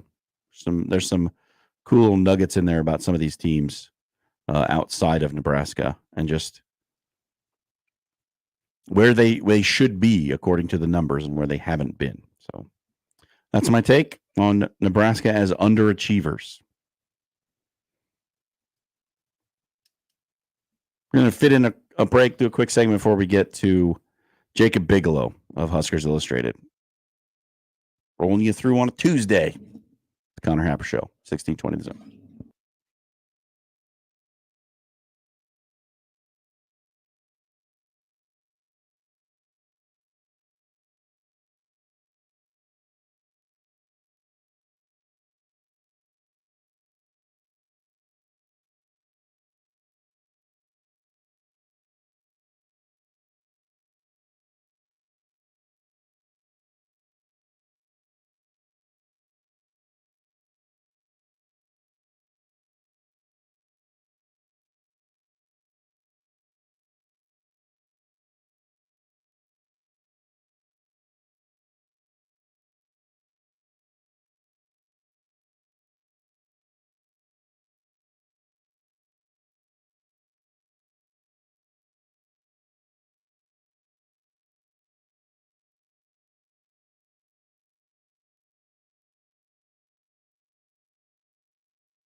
Jon Schriner back with you. Connor Happer still out with the new baby Sophie.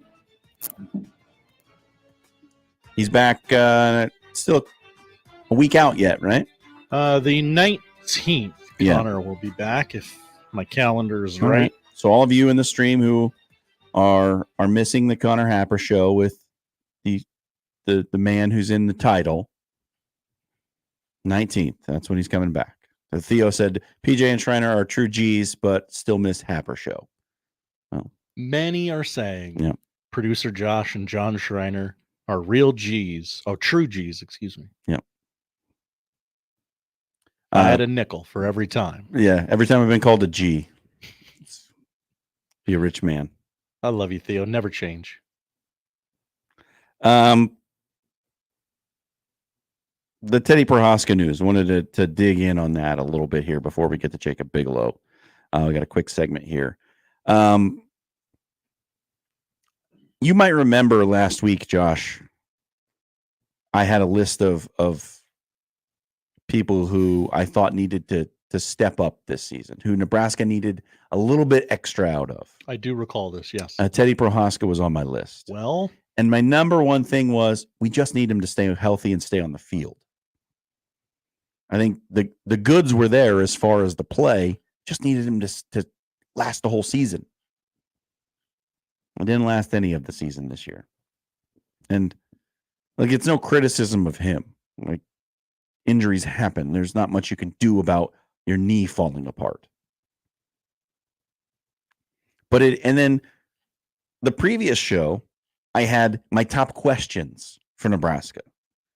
And one of those big questions was, when does the big injury happen and who is it? So, like, just erase from two of my Husker segments, two of those things. Here's the big injury. It's happened in preseason camp.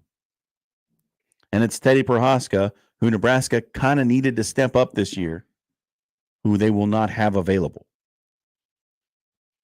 Does Jon Schriner get to take a victory lap on these things? I will not be taking any victory laps. Okay.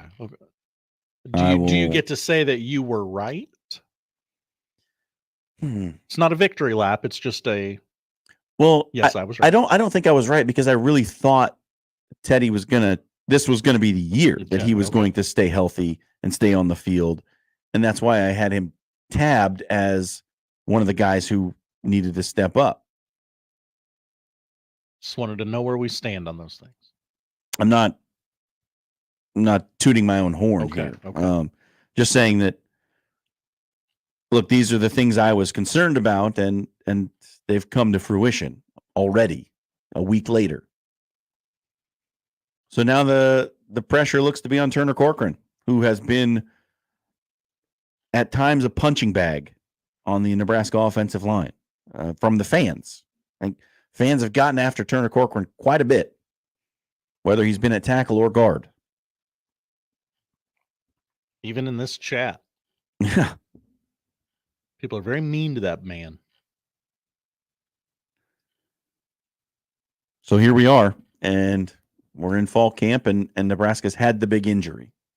Let's hope there aren't any more. Let's hope there's not another big injury. Because the offensive line, which is like tremendously experienced, there's a ton of starts on that offensive line coming back. And it needs to be good because Nebraska needs to be able to run the football with a freshman quarterback. Yeah, it's still in Raiola, and it's probably his show, but you'd kind of like it to not be all on his shoulders. You'd like to have a good running game to be able to rely on so that you don't have to go out and zip the ball around the field 55 times a game to have any chance at winning. Doesn't seem like a recipe for success with a freshman to me. But it's Nebraska, and we can't have nice things, Josh. What if we could, though? What if we could have What nice if we things? could? That would be good, huh? So, just very disappointing news to hear. Had so much hope and so much promise for Teddy coming out of high school. Did a bunch of his games when he was in high school. Loved him as a player. Like Gary and I both thought He might have been better as a defensive player than he was as an offensive player. He was a monster on the defensive line. I mean, when you're 6'9", 320 pounds at the high school level. Even a week ago, people were talking about, talked with Teddy today. Seems like he's doing great. Yep. And bam, there got we him go. again. So there you go. That's your breaking news of the day. Teddy Prohaska out for the season with an ACL. Maybe we'll talk to Jacob Bigelow about this. He's coming up next. He's got great knees. We'll also talk. He's a big fan of Olympic basketball. Have you noticed this? If there's ball to be played, he's on it. Jacob is there. So we'll talk to Jacob Bigelow of Huskers Illustrated in the Stretch Big podcast coming up next. The Connor Happer Show.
He's heating up. That's the country song, right? Remember when? Thank you. Jacob Bigelow. Yeah. Whenever my open is concocted, throw that in there. He's on fire.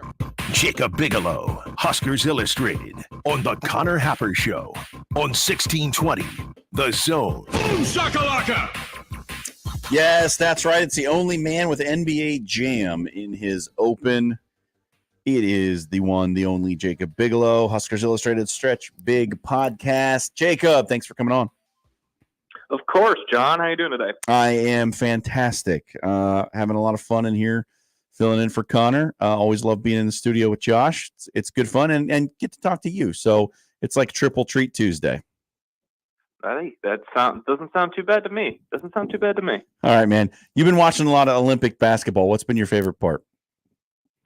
It might have been that Australia-Serbia game earlier today. That was one of the better basketball games at any level that I'd watched, all year. I mean, it was up and down, back and forth. Serbia comes back from 24 down to knock out Australia and move on to the medal round.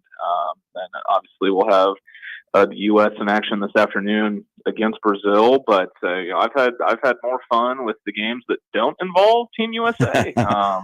That's no indictment against Team USA, but whether it be that France-Japan game where Japan got absolutely robbed, or that game this morning, there's been a lot of fun games that have been entertaining from start to finish. So it's been really enjoyable. Well, you know what they say: basketball lives in Serbia. I don't know. His name is Nikola Jokic, Yeah. right? Yeah. I quoted the video earlier as the Serbian call of that Jokic shot. You got to go find it. I mean, the announcer starts laughing before the shot even goes in, and then he just yells at the top of his lungs, "Somber shuffle, baby!" and just an impeccable call. I mean, he legitimately. I mean, it's the signature Jokic baby fade baseline, and the announcer is just laughing before the shot even goes in. It's pretty good. With some Team USA stuff here, they had that little scare against South Sudan in one of the tune-up games, and none of their games in pool play or so far have really been all that competitive. Are you surprised at how well they've played in this tournament, or maybe not? I'm not. I mean, I know it was tough to not be a little uneasy after how some of the tune-ups looked, but that's why they are what they were. They were tune-ups, right? And these guys, they had a short training camp, and then they went straight into exhibition play to get used to playing together and get ready for this tournament. So I'm not all that surprised, given the talent they have and everything. And on even more so when Joel Embiid's not on the floor, it looks pretty good, and that's been the most enjoyable stretches to watch with this iteration of Team USA. Who do you think poses the biggest threat? Is it Serbia? That's who, assuming they win this afternoon, something doesn't go terribly wrong, 27-point favorites over Brazil. But, on the other side of the bracket, it's, I'm intrigued by the matchups with France and Germany, just what they bring defensively. France, obviously they have the Twin Towers with Wembanyama and Gobert. And then they've got some guards who have been around the block too. They're a pretty good team. And then Germany, they just play tough defense, and some of their pieces are more hit or miss. But I think they've got a pretty good lineup for the FIBA rules and the FIBA game. So the U.S. it'll be their third time playing Serbia once again, assuming they win this afternoon. But it would be their third time playing Serbia in just a couple weeks. So I think. I'm definitely more intrigued by the possible matchups on the other side of the bracket. The regular 5-on-5 basketball is what garners all the headlines. Have you been paying attention to the 3-on-3 stuff at all? A little bit, not too closely, but I've gotten the cliff notes of what happened, especially with the men's team for sure. Is it just star power? Is that why we're not paying as much attention to this? You think? I think so. I mean, that's probably part of it. I mean, and I talked about this yesterday with the guys in the morning a little bit, but the way 3-on-3 works, you kind of have to go out of your way to take part in these 3-on-3 events. Yeah. Basically, like earn points to get selected, to World Games or Olympic competition, and most of these events are taking place like during the NBA season. because people right away were like, why don't you take the best 3 or best group of guys that didn't make Team USA? Where's Jalen Brunson? Where's Jimmy Butler? Where are these guys? And it's just like, well, the guys that, they did select, Jimmer and Dylan Travis and Canyon Barry, they go out of their way to participate in, these 3-on-3 events. And I think, especially once Jimmer got hurt, he's definitely the most, known name in that group. And when he got hurt, there wasn't any star power left, really. And that's kind of why it kind of fell under the radar. And the second time 3-on-3 has been in the Olympics, the U.S. didn't qualify for Tokyo, and then they, get knocked out early, this time around. Let's take it a little closer to home with Nebraska basketball. They've had some workouts. They've had an open practice. I don't know if you've gotten a chance to look at them. What's your early take on this roster for Nebraska? My early take is it's a deep group, but outside of Bryce Williams, I have questions about scoring. Yeah, I think Bryce Williams is gonna take a step. I think he's gonna be their go-to guy. Everyone enjoyed them some Keisei Tominaga, but the biggest thing with him being gone is that opens up quite a bit of shots. And Keisei being gone and Rink Mass being sidelined for a year, there's some shots that have opened up. In the grand scheme of things, I think it's going to start with Bryce Williams, but after that, it's going to be that's going to be the big question. Who's going to be your second and third, leading scorer? Or who's going to, rise to the occasion if Williams is having an off night? I think one of the things for me over the past couple of seasons was like Nebraska not having a true point guard. They've kind of fit some guys in. They've had you had Griesel running the point, who's not really a true point guard, more of a point forward type. And last year it was kind of a rotation of who was going to handle the ball. They had Aaron Eulis, who they were hoping to play last year, didn't get that waiver. What do you think Aaron Eulis as a point guard can bring to this team? Well, Big Ten experience, first and foremost. He comes over from Iowa. I think his stats aren't going to really jump off the page at you, but between him and then they add Raleigh Worcester from Utah, they have 2 more true point guards on the roster than they did last year, because 2 is 2 more than 0. So they, they're moving in the right direction in terms of, having true points. I think they'll definitely have options. I'd lean toward Worcester to probably be your day one starter running the point, but I think Aaron Eulis, his Big Ten experience, he's been in the program for a year. He still was, running scout team last year, so he knows, what Fred Hoiberg wants, from, day to day in his program, and he's been around the block once or twice, plenty of college experience too. So, but that's not lacking with that roster from top to bottom. And this team seems like it's composed sort of in the Fred Hoiberg model, right? You had 7 seniors on scholarship last year. There was always going to be big turnover, and they brought in a bunch. Is this kind of how you see Fred building rosters? I think so. Yeah. I mean, you can see. I think you can see on paper what they're trying to do. You've got 2 true point guards. You've got a true 7-footer who's going to be in drop coverage, protecting the rim in Braxton Mia. You've got guys who can be, stretch bigs in guys like Berke, Bayukangel, and Andrew Morgan. You've got the pieces when you think Fred Hoiberg offense, and then you've got guys that are shooters, Connor Essegian, Gavin Griffiths, and guys. They've got the pieces. You can see what they're trying to do. It's just a question of how do the pieces fit. What do they look like? When they're on the court together, playing meaningful games. All right, enough basketball talk. I love your insight, Jacob Bigelow, Stretch Big Pod. You're great, but we got to talk about your idea, which is maybe my favorite idea in the last, 5 years.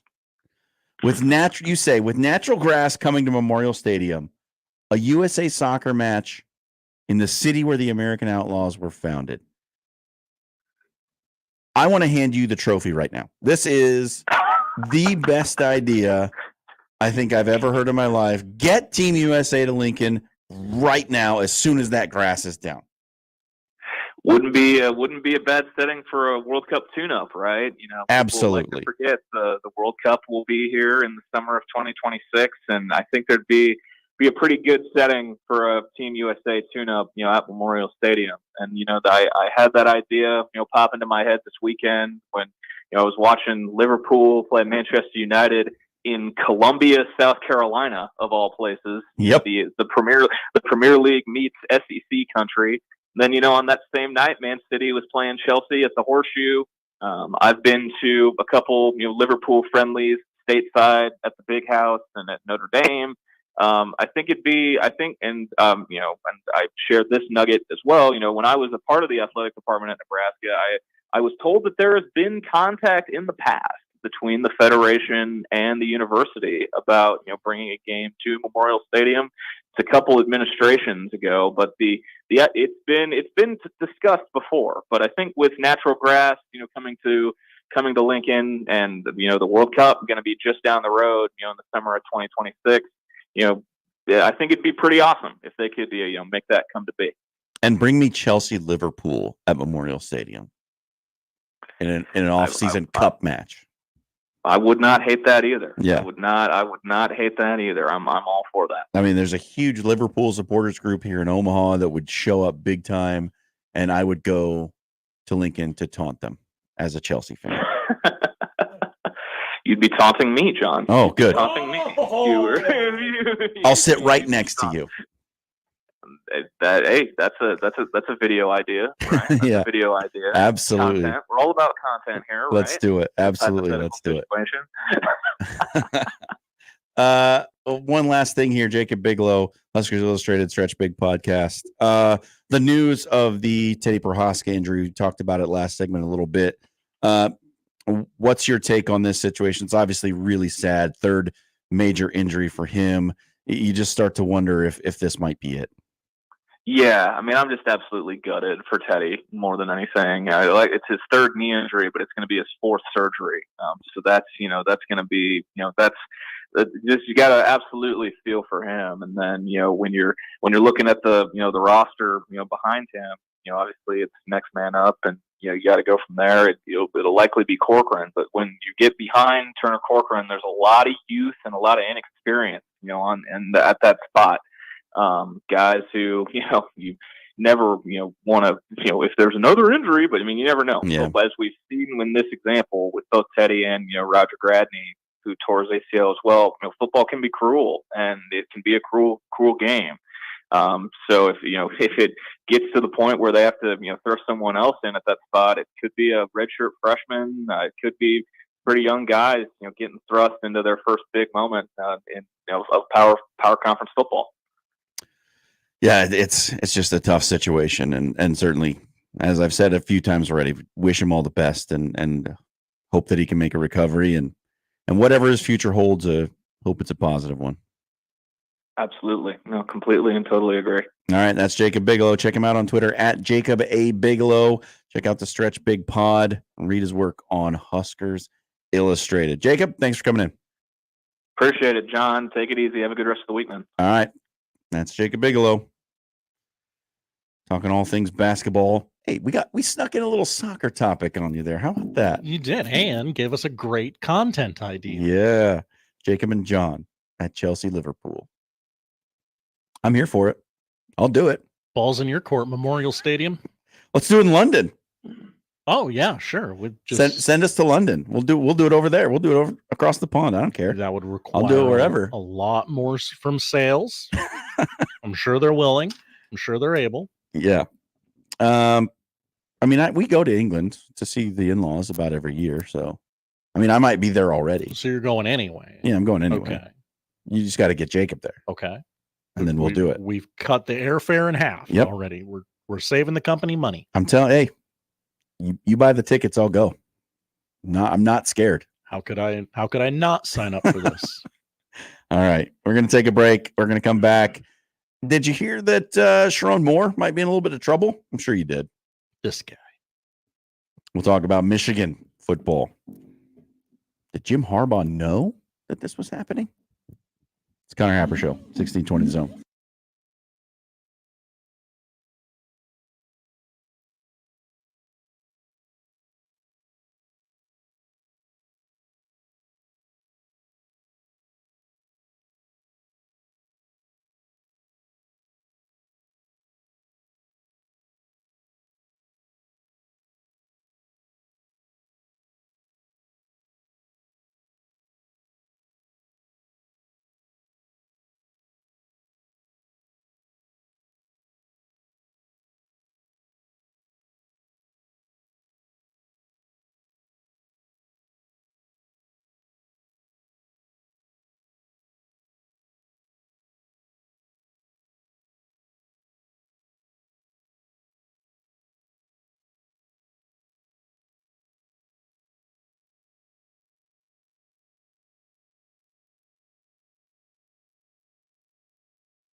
Let's get back to the Connor Happer Show on 1620 The Zone. Here comes the clown.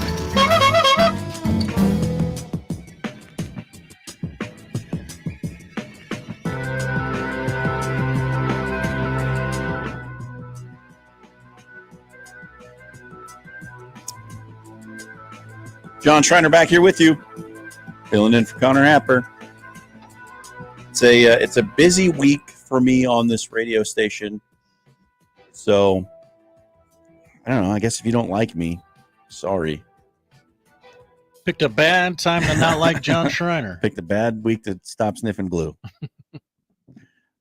I'll be back here on Thursday doing the Connor Happer Show. I'm in with Josh Peterson tomorrow for Unsportsmanlike Conduct. Hello. And then, of course, 6 to 8 nightly on After Hours with Jimmy Allen. When the sports schedule allows. And it allows tonight. So I'll be back here from 6 to 8 tonight and tomorrow and Thursday. And Friday. So 6 hours of radio for me 3 days this week. That's going to be fun. Hope I find enough things to talk about. You're built for this. It's fine. Yeah. I guess we'll see. Michigan's in trouble. You knew that. Did you hear what might be happening to Sharon Moore? No. The Sharon Moore era may be in jeopardy before it's even started. Oh, no. He has been notified of a potential level 2 violation. Level 2 violations for a coach can come with a show cause penalty, by the way. For deleting text messages with one Connor Stallion. Now, why ever would anyone delete text messages with Connor Stallions? Well, it clogs up the feed. Yeah. Bogs your phone running down. out of memory. Yeah, you want to keep those. You want to keep the inbox tight. The messages were recovered, by the way, from the phone. So I was told they couldn't be. Yeah, he didn't get away with that. Look, if Tom Brady couldn't get away with it, you can't.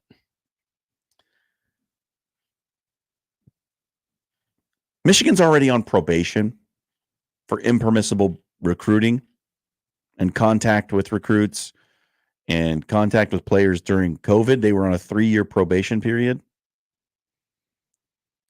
But Michigan has received a draft notice from the NCAA, and one of the charges are that level 2 violation against the new head coach. He is accused of being one of the ringleaders of the sign stealing scandal.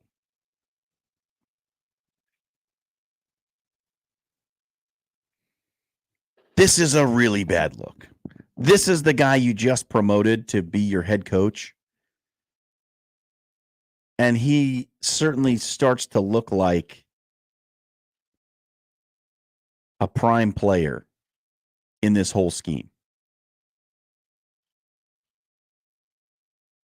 And again, like we've been over this before, but just to reiterate how important and how actually egregious this whole thing was, it's not like they were just standing on their own sidelines and going, I think that card means they're going to run this.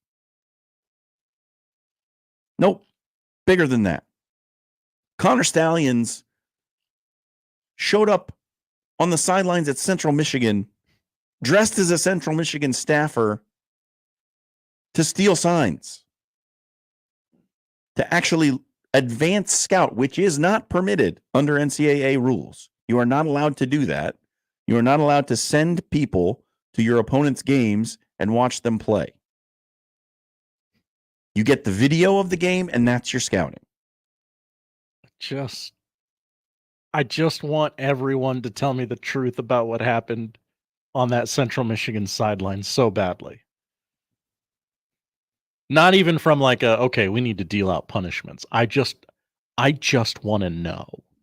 What was he doing there? Who called who? Yeah. How did they what was the because there had to be a trade-off. Central Michigan, the Chippewas were not just doing this out of the goodness of their heart. Right. I promise, I don't want to punish anyone. I just want to know every last detail. The NCAA has evidence that it was Connor Stallions on the sideline against Michigan State for Central Michigan.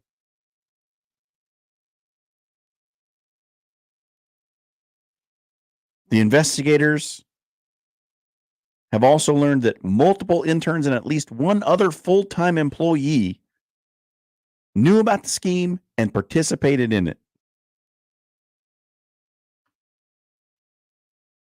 And Connor Stallions, along with Jim Harbaugh, have received level 1 violations in this draft notice to Michigan. Jim Harbaugh went to the podium as the head coach of the Chargers and was asked about this. And he said what he was supposed to say, I guess. I had no knowledge of this whole thing, which is a bald-faced lie. You absolutely 100% knew that this was going on, and if not, gave it real approval, gave it tacit approval, because you did not stop it. Now, it remains to be seen what the actual punishment for Sharon Moore will be. But if they throw the book at him, Michigan's going to be looking for a new head coach. Because it seems to me that if they don't come to some sort of settlement, which they're going to try to do, I would imagine, there's going to be a choice. If you're going to keep this guy, you're not going to be eligible for the postseason. If you fire him, we'll just extend your probation that you're already on for a bit. That may not happen either. Like, we know that the punishments from the NCAA are often very inconsistent, and I cannot trust the NCAA to act with integrity in basically anything that they do. I mean, just for instance, look at the rules that the NCAA has made about mascots and whether or not you can have a Native American mascot. They threw the book at Illinois for Chief Illiniwek. They forced North Dakota to get rid of the Fighting Sioux logo. Florida State's okay. They're fine.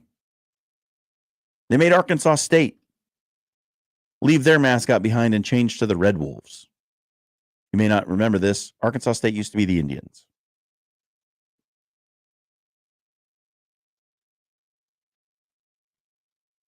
So the punishments and the enforcement of rules from the NCAA, we know it's inconsistent.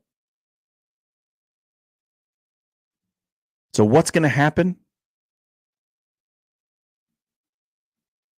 Wait and see, baby. Don't know.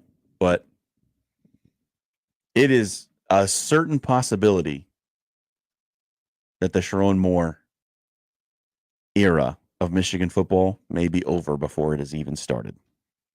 Certainly be easier to fire him than Harbaugh, right? Like, there's no attachment. Right. The threads are not long. But again, it's always the cover-up that gets you. If you did something wrong and you just cop to it, yeah, you might get a punishment, but it's going to be much more severe if you delete the text messages. And that's where we are. So it's more trouble for Michigan, and it's another reason why I think Michigan's not going to be the 8th best team in the country this year. Because they won't be spying? Well, they won't be spying. Okay. That's part of it, I guess. But it's just, there's a lot going on. There's a lot of distractions and a lot more things to think about than just football. All right, we're going to take a break. We'll come back. We got our Ducks reporter, summer school extra credit. Erik Skopil of Ducks Territory talking Oregon football on the other side. It's the Connor Happer Show on 1620 The Zone.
USA.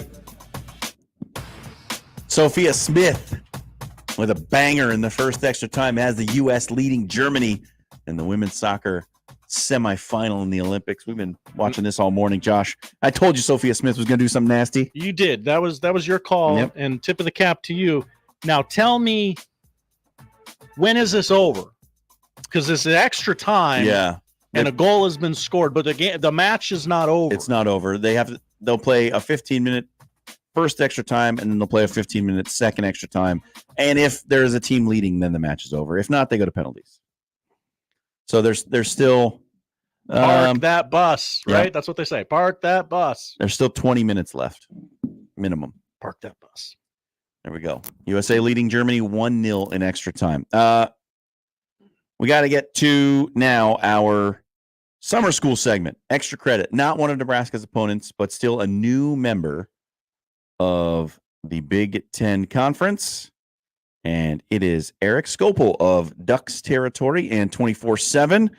Erik, thanks for joining the show. Yeah, guys, no problem. I'm excited to do my own little summer tour here and get to know all the other schools. Yeah, that's right. First question, have you ever been to Lincoln, Nebraska? No, I've not been to Nebraska at all. Okay. Well, you are not alone, my friend. It's not always an easy place to get to. But we are certainly excited with the addition of Oregon and that brand and what it brings to the Big Ten. Just since you heard and the news broke that Oregon was going to the Big Ten, what have been your thoughts? What has been your experience? Yeah, that's a good question. I mean, I think ultimately it's kind of a bittersweet parting of the Pac-12. That was a conference that, you know, I mean, this was the West Coast Conference, and being a West Coast person, you know, you took a certain amount of pride in what the conference was able to accomplish, and obviously some ups and downs, and frankly, the downs at the end and the way the conference was mismanaged brought it to a place where I think this was about as good of an outcome as possible for Oregon. And so, even though it's difficult and challenging and kind of counterintuitive that these West Coast schools who played together in some cases for 60, 70 years aren't going to be in the same conferences. I mean, the fact that Oregon and Oregon State aren't in the same conference, and Washington State aren't in the same conference, that the LAs and the Northern California schools are separate conferences, it doesn't make a lot of sense to me. But specifically for Oregon, I think this is a really good opportunity, and certainly the direction that college football is going with its kind of changing landscape with the portal and NIL and the playoff expanding, I think gives Oregon, you know, in its marriage with the Big Ten, an opportunity to push for things that they haven't been able to accomplish so far. And so, you know, I think when you kind of look back, it's kind of a bummer, but when you look forward, I think there's a lot of things to be optimistic about for Oregon, especially the program that they're building under Dan Lanning. Yeah, certainly around here we've seen there was sort of a slow separation of, for instance, Nebraska and Oklahoma after the Big 12 formed and they were in separate divisions. And then when Nebraska left, that rivalry was kind of dead on the vine. How big a deal is it that Oregon and Oregon State aren't on a yearly competitive level? Well, I think the intent is still to play annually. Okay. At least that they are on the schedule this year. Not being in the same conference is very strange, and I think the thing that, you know, the way the rivalry was set up for, probably 2 decades, they always played right around Thanksgiving, and that was kind of a lot of split households in the area. Eugene and Corvallis are about an hour 30 up the road from each other, not a long distance, and so there's a lot of overlap, and to kind of have some households, you know, a split household watching the game together was kind of a big part of it, and now the game is played in September, and so I think that's one of the strange kind of elements of this, and for Oregon and Oregon State, you know, to be frank, like it had become a lot more competitive over the last half decade. I think Jonathan Smith did a great job turning that program around, and it won't be a popular kind of opinion amongst Oregon fans, but I feel really bad for Oregon State football. They had become a very competitive program, a regular bowl reaching program, a team that was kind of, you know, in the top 25 most seasons. And the whole thing's kind of, I don't know how to put it, but they're in a really tough spot. Yeah. And I think that part, just having a little bit of empathy for what they're going through, I think that's probably the thing. I won't say for every Oregon fan, but for some of the reasonable ones, that they kind of go, that's really a raw deal. I mean, they just, you know, expanded Research Stadium, their football stadium, and I'm sort of skeptical of where the budgeting comes from to pay all that out, especially now that they're kind of in limbo in terms of a conference. Talking to Erik Skopil of Ducks Territory and the 24/7 network. We see a lot of times when teams change conferences that there's sort of an adjustment period. You get, you know, used to the way things are done, the way the game is played in a different league. The expectations are not that for Oregon. They're projected right now to be one of the top 2, potentially into that Big Ten title game. Why do you think that there's not being any grace period for Oregon at this point?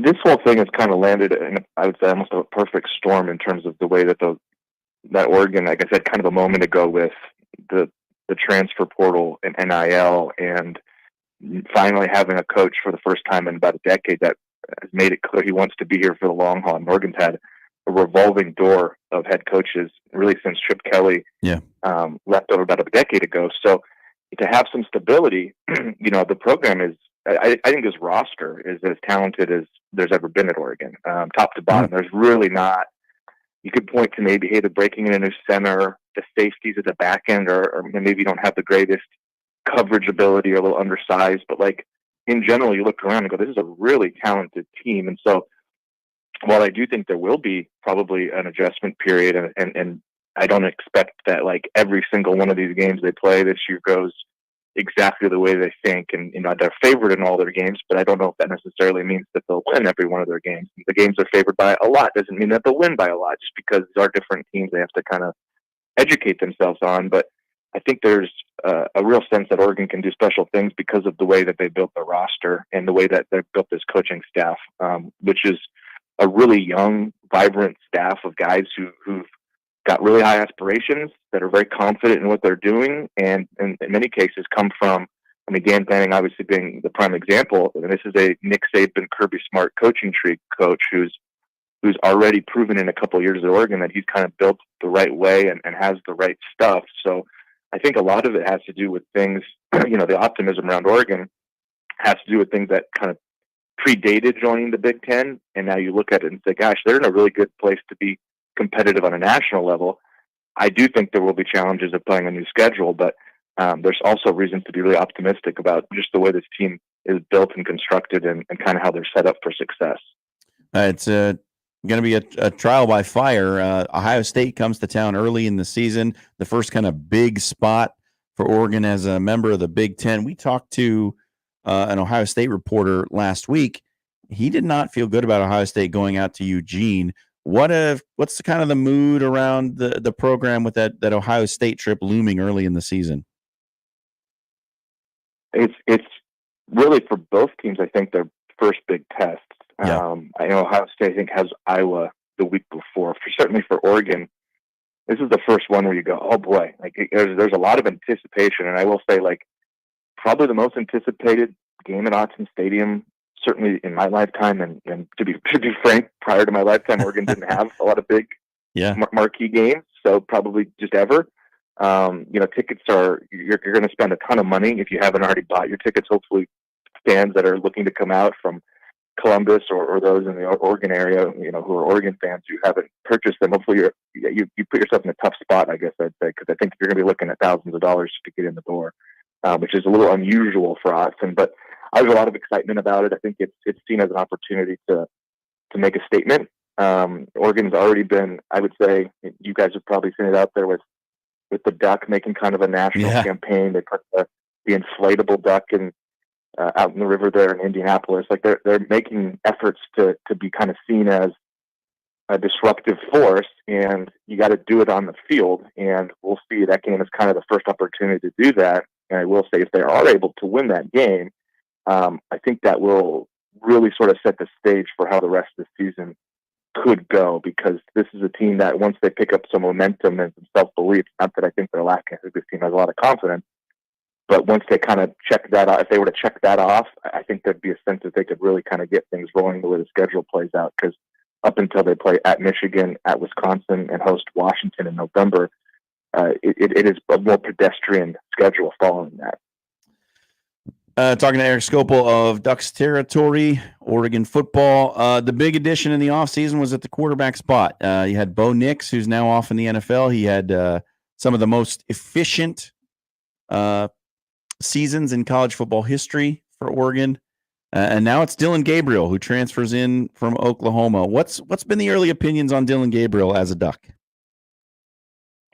Yeah, I mean, I think it's kind of an interesting one. I mean, you go from Bo Nix, who was the most experienced quarterback, had the most starts in college football history, to Dillon Gabriel, who, probably right around that Ohio State game, will surpass Nix for the most starts in college football history at the quarterback position. So these are two very experienced guys, and I think just haven't seen a ton of actual practice or footage of Dillon and Oregon colors on the field, but I'll just say from speaking with him and being around him, this guy has kind of that it factor in terms of the personality, confidence. He's from Hawaii. There's kind of a cool, calm, and collected kind of mentality about him. I think he's very self-assured. He's been through this before. You ask him a question and he's got a really thoughtful answer. And I think just in terms of the mental makeup, you have to be really encouraged. And now we'll see what the rest of it is. I think if you go by what he's done at two stops at UCF and Oklahoma, you have to be really encouraged. And obviously there's a reason why he's been at times this offseason the Heisman Trophy favorite. And now it's a matter of what can he do and how does he fit with this offense. And I think the thing that should make Oregon fans, and I think does make them encouraged about him, being a legitimate candidate is this is a very, very talented offense around him. This is arguably the best receiver room Oregon's ever had. I think they've got 2 or 3 NFL caliber running backs. The offensive tackles are really talented. They've got a great tight end room. So it's an offense that, I think should feature a lot of really exciting skill players and an offensive line that hopefully can protect him. I guess that maybe is one of the questions going into the Big Ten is the last 2 years, Oregon, Bo Nix was sacked, I think, 10 times in 2 seasons total. Is he, is Dylan able to be protected quite as well in a conference that's, known for being a little bit more physical and maybe a little more explosive off the edge? But ultimately, I think there's a lot of optimism that Dylan's going to be the guy and the guy to do this at a really high level for an offense that has a lot of potency to it. What about on the defensive side, Erik? This is a conference that features Iowa and Wisconsin and some teams from the upper Midwest that like their big corn-fed offensive linemen and as you say, play the game physically. How does Oregon adjust on the defensive side to playing the Big Ten schedule? To me, that's probably like one of the bigger question marks on the roster. Not that I'm overly skeptical that Oregon is capable of matching up at least adequately on most Saturdays up there. They're really big. Oregon is really, really big on the defensive line. They're probably going to start a 6'6", 295-pound defensive end or edge rusher, depending upon he might have a hand down, he might not, and then 2 guys in the middle that are 330, 340. One of which is Derek Harmon, he played at Michigan State. So this is a really big physical defensive line. Dan Lanning, obviously background is in defensive football, working at Georgia. He's been around, the kind of fronts that you need to be successful, and he gave a pretty good idea of that. They've recruited extremely well up front. A lot of it is youth, though. I mentioned the 3 guys that are going to start. Those are all seniors, all of which were transfer portal additions the last 2 years. The part that kind of maybe you got question marks on is everything after that will basically be first or second year players. And while that sounds concerning, they were all 4 or 5-star recruits. So they've got, I think, 10 blue chip defensive linemen on the roster that are in their first or second year. How those guys developed, most of them barely played because last year they had a rotation of veteran guys that have now all moved on. So I think there's some question marks about the depth in terms of the age, but the guys that are going to start are all guys that people think are NFL caliber players and are big and explosive and in a couple of cases former 5-star recruits. So I think there's optimism there, but like going into the offseason, that was the big question mark because they lost basically all their, with the exception of a couple of guys, most of their rotational pieces there. I think they've done a good job of filling that in, but I do think there's some concern of like the depth there, but just in terms of their top tier talent, the guys are going to start. I think those guys should be able to man up pretty well with most fronts they face in the conference this year. From a recruiting perspective, we know that, the Phil Knight relationship, and we've heard unlimited NIL money. I wonder how you view that. I mean, is it like literally unlimited NIL or how should we take that in? I don't think that's a well-sourced quote from what I've heard. Yeah. And made it pretty clear at Big Ten Media Days that that's not the case. Here's what I'll say, and I think this is what Dan has said, is Oregon is very competitive in this space, and no one is denying that. As he's kind of pointed out, like there's not a team in the top 10 or a team that's really competing for titles that isn't opening up and it doesn't make it competitive from a financial perspective, right? Yeah. At the same time, another point is we don't win every recruiting battle, right? Like you look recently, they've had a couple big time prospects decommit. They've missed on 2 or 3 players that at one point looked like they were kind of headed to Oregon. So, they are missing on prospects. It's not like they're shooting 100%, but they're very, very competitive in that market. I think it's really shown up in transfer portal recruiting where, the last 2 years they've had pretty glaring holes following the season, and they've been able to go out there and add, if not the very best player at that position, one of the 2, 3, 4, 5 best players at that position kind of stock up. And I think you look at corner, I mentioned defensive line, receiver this year with Evan Stewart coming over from Texas A&M, a former 5-star high school player with a lot of excitement around him. So I think those are the areas where the NIL has almost shown up a little bit more in terms of these are guys who are established brands. They probably have more, I don't know how to put this, like the price tag is probably a little bit more quantifiable because of what they've already done in college, but certainly Oregon is competitive there. No one's running away from that. I think unlimited NIL is probably a misstep in terms of the accuracy of it, but Oregon's relationship with Nike isn't it's no mystery.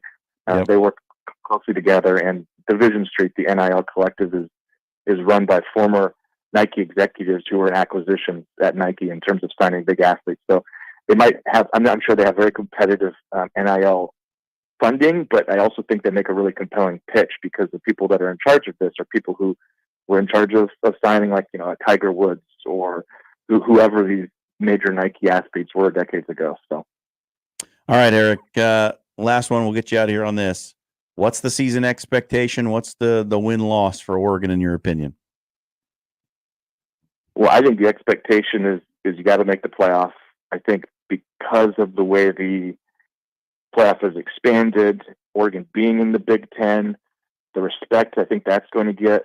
I do think it buys Oregon a little bit more margin for error. So I think if Oregon loses 2 games, or maybe even loses 3 games, they could still sneak into the playoff. I think 2 losses would probably be seen as acceptable. I think Oregon fans would be pretty disappointed if they backed into the conference into the playoff as like a 3-loss team, in part because the coaches poll just came out and Oregon's picked 3rd. Yeah. And so there's a sense that they should be competitive with everybody they play. Like I said, it's currently favored against all 12 opponents. So I think double-digit regular season wins, going to the Big Ten championship, hopefully, and making the playoff would be honestly what Oregon fans are expecting. I certainly see a path to them going undefeated. I think it's going to be extremely difficult, and I think most Oregon fans are understanding of the fact that we're not going to necessarily win every Saturday, but they should be winning enough to put themselves in a position to make a run at the playoffs. And one last thing I'll say is, there might be, in a strange way, some benefit to not being one of those 4 teams in the bye week, just because you get the first game at home, and then who knows what happens with the rest of the matchups. You could be, one of the teams of the bye week, and you have to actually play a pretty darn good team in the second round, whereas you could be a team who doesn't have that bye, who gets to play at home, build a little momentum, and maybe the other opponent on the other side is an upset. So I think from an Oregon perspective, make the playoffs and then just kind of see how it rolls from there. Yeah, it's all new to everybody, so we'll certainly be watching closely. Eric, thanks for stopping by, man.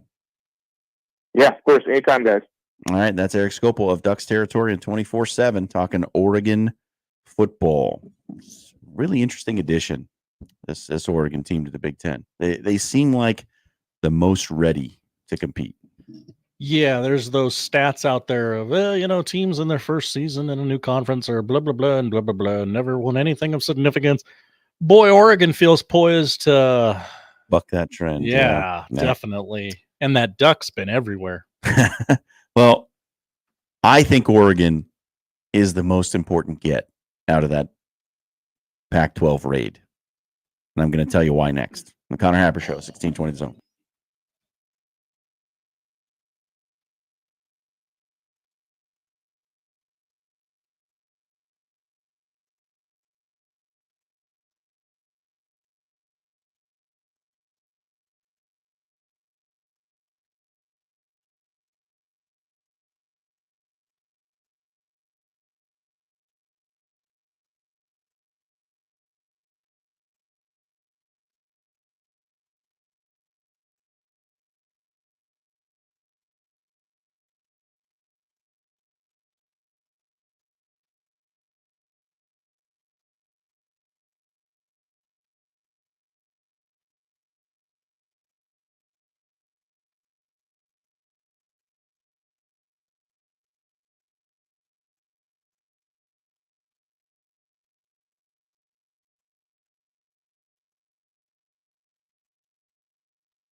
Final segment of the Connor Happer Show on your Tuesday afternoon. The boys of Unsportsmanlike Conduct will be next. That always happens. That happens every time. I show up, I talk on the radio, and then John and Josh can. John and Josh followed by John and Josh. Yep, that's how it works. All right, I teased it when we went to break. Oregon is the most important get in the Pac-12 raid. Now, why would you come on the radio and say such a thing, John? There are reasons to say any of the others. Washington just played in a national championship game. That's important, right? That's a good thing. UCLA and USC are in Los Angeles. That's a big TV market. Huge. Those are like national fan bases. USC, certainly. Kids who grew up in the early 2000s, probably a lot of them became USC fans. Push. But Oregon is the most important. And there are a few reasons. One, and foremost, the brand. The Oregon brand has become so recognizable. All the uniforms, the chrome helmet, the flashy uniform changes, all the Nike stuff. The kids love it. The youths are in on Oregon. Oh, yeah. Basketball shorts. Millions of dollars of basketball shirts sold in this great country of ours.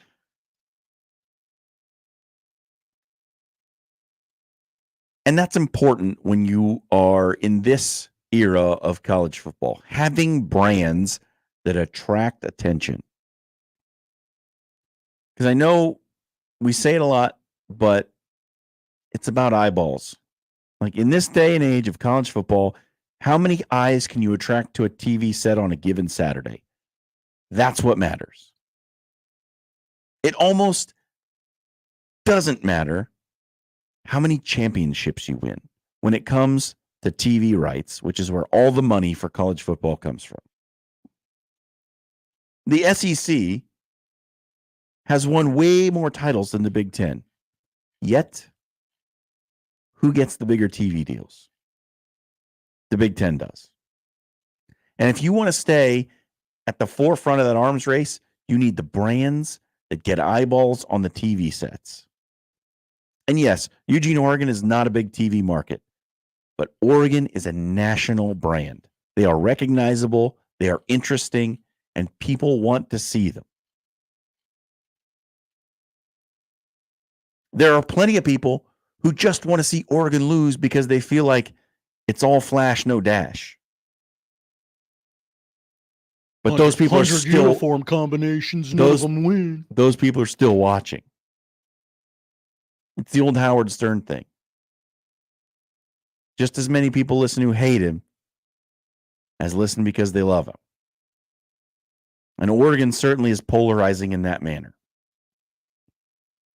So number one, it's the brand. Number two, it is what I talked to Erik about. The amount of money that the Oregon program puts forth due to their relationship with Phil Knight and Nike and the level of recruits that they can attract from the West Coast is going to keep them in the forefront of college football. They are going to continue to be good. Because today, recruiting's not just about wins and losses anymore.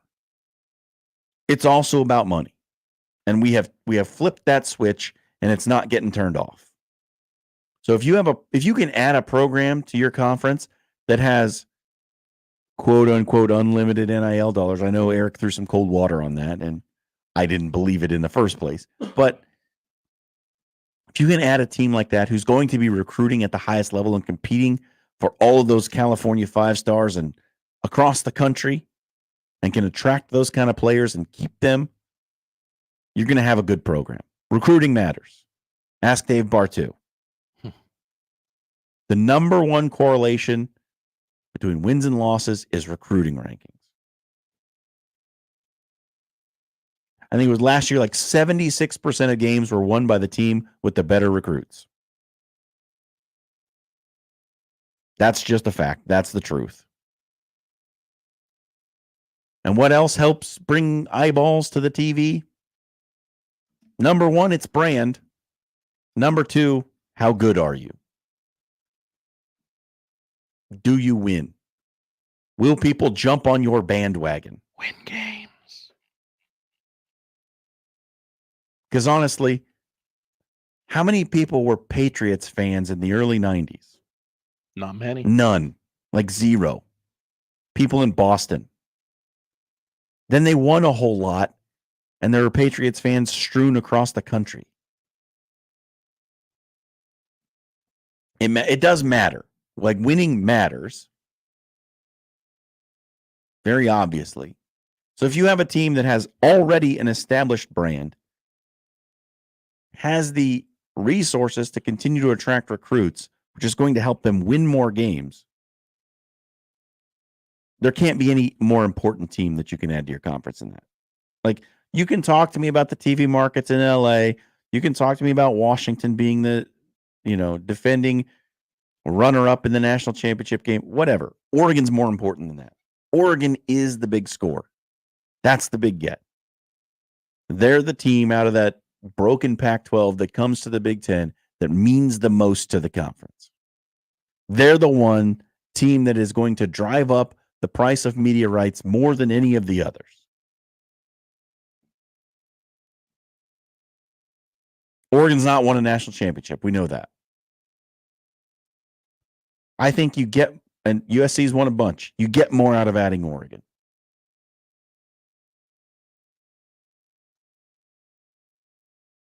Because the bandwagon's a real thing, man. And people like things for reasons they don't understand. And it's flashy.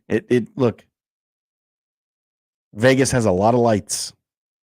There's a reason for that. It gets your attention. It's got an allure. It's got a pull. And that's why I say that Oregon is the biggest get out of the Pac-12 raid. Okay, Josh. Okay, Jon Schriner.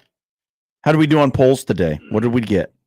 Well, we got 3 pretty good ones. All right. I think we go to the polls at Happer Show on Twitter, if you're so inclined. Most voted on poll question of the day right out of the gate from the AM crossover. Is the F word a part of pop culture? Oh, yes, it is. 87.5% agree. Yes. Do you know the real Dan? I do know the real Dan. You do. do. I do. I know the real Dan. Apparently, most of us don't, which is why 77% said no. I don't know the real Dan. You don't know the real Dan if you just listen to him on the radio. Yeah. And finally, do you start thinking it's all over on your 34th birthday? No. Well, maybe you do. You shouldn't. No. I was thinking that at around 30. So I'm going to vote yes, but 2/3 of the audience says no, plenty of good life left to live. I'm 42 now. Yeah. Still not thinking about it being over. Okay. That's good. But yeah, I mean, I say, I said on my 40th birthday, people get worried about turning 40. Not me. I'm still 17. I act like it. Yeah. I feel like it less, though. I get to do this, which is like, oh, yeah. Is this a real job? No. I come in here and talk about sports like I'm hanging out with my buddies in mom's basement, All right, what are we watching tonight? We were watching some Major League Baseball on our television, 6 o'clock TBS. The Braves host the Brewers, a battle of Milwaukee teams. One currently resides there, one used to reside there. I don't know. The battle for something. The Hank Aaron special. I don't know. Tigers, Mariners, 8:40 tonight, your MLB TV free game of the day. Phillies, Dodgers out west, 9 o'clock on MLB Network. Not on TV, but I do want to bring up that the White Sox are in Oakland. 8:40. Have lost 21 in a row, the 6th longest streak. 22. Loss would put them in the top 5 all time with the 1890 Philadelphia Athletics. I believe if you just go modern era, it's already top 3 all time. Yes. Also, since 1900. Uh-huh. Yeah. At Werner Park tonight, every team in minor league baseball at every level had to be the Malmo Oat Milkers for one night. Ooh. It's a corporate cram down. Like no other way to spin it. They bought this. Every team had to do it. Tonight it is the Omaha Storm Chasers' turn out at Werner Park. The Iowa Cubs are in town, 6:45. You can hear Malmo Oat Milkers. That's right. You can hear the game on 1290 Coil, but I mean, if you want to see the Malmo Oat Milkers, would you rather be action. the Oat Milkers or the Goat Milkers? I would rather be the Goat Milkers. Okay. That's funnier, All right? Okay. Olympics on your TV. Team USA basketball about to get started with their quarterfinal match against Brazil, 2:15 on USA. Women's beach volleyball quarterfinal, Team USA against the Swiss. Oh, those Swiss. Those rowdy Swiss. That's right. 3:00 on NBC. After that, it is the women's water polo quarterfinal, Team USA and Flavor Flav go up against Hungary. Big clocks. Mm-hmm. Primetime in Paris tonight, 6:00 NBC, men's 400 meter semifinals, women's 400 meter hurdles semifinals, and the finals in the women's 200 meters. Tonight begins a new season of Hard Knocks on HBO, 8:00, or on Max. Training camp with the Chicago Bears. Oh, fun. Yes. Did I take your thoughts on Little League last time you were here? No, we don't believe so. Little League baseball on your television, yes or no? Is it the Little League World Series? It is the regionals. No. Okay. I would agree with that take. Southeast Regional Championship about to get underway on ESPN. Florida versus Tennessee. I think Matt Schick is calling a bunch of those. Sure. 4:00 ESPN. The West Regional Semifinals. Hawaii versus Southern California. And at 6:00 tonight on ESPN, the Southwest Regional Championship. Texas West, which implies that Texas gets multiple teams into regionals. Yeah. Seems unfair. Against population Louisiana. So that is what to watch tonight. How is the Nebraska team doing? They went 0-2. All right. The fine folks from South Sioux City. Okay. Well, that's disappointing. Very. But I don't know. Little League baseball on TV, if it's not the Little League World Series, I mean, it's cool for the kids, right? It's cool for them. Yeah, They're on ESPN. It's like, it's fun. But for me as a viewer, like, I know that you're struggling for things to put on TV at this time of year. I know that. Mm-hmm. There's not a lot. You're going opposite the Olympics. Yeah. You're not going to fare too well. It's fine. I like the actual Little League World Series. Yes. It's cool. That's cool. I like that coach every year that comes out and is like, hey, team, you lost 12-2. It's fine, but look at all these great friends you made along the way. We came all the way from Curacao to get our heads kicked in by a team from Colombia. Yeah. But you made a bunch of great friends. Yep. It's interesting. Mm-hmm. All right. Is that all? That's all we got? That's all. Right. That's the show. Okay. Are you all caught up on House of the Dragon? You finished it? Well, I am 18 episodes behind. Oh, you haven't watched it? You're out. Game of Thrones burned me hard. Hard. Oh, sorry. And apparently, I get to take a victory lap after a humdrum finale, from what I'm told. I don't know. I would disagree with it being humdrum. It's a build-up. It's a cliffhanger. We're building to the next season. Finale. Resolution.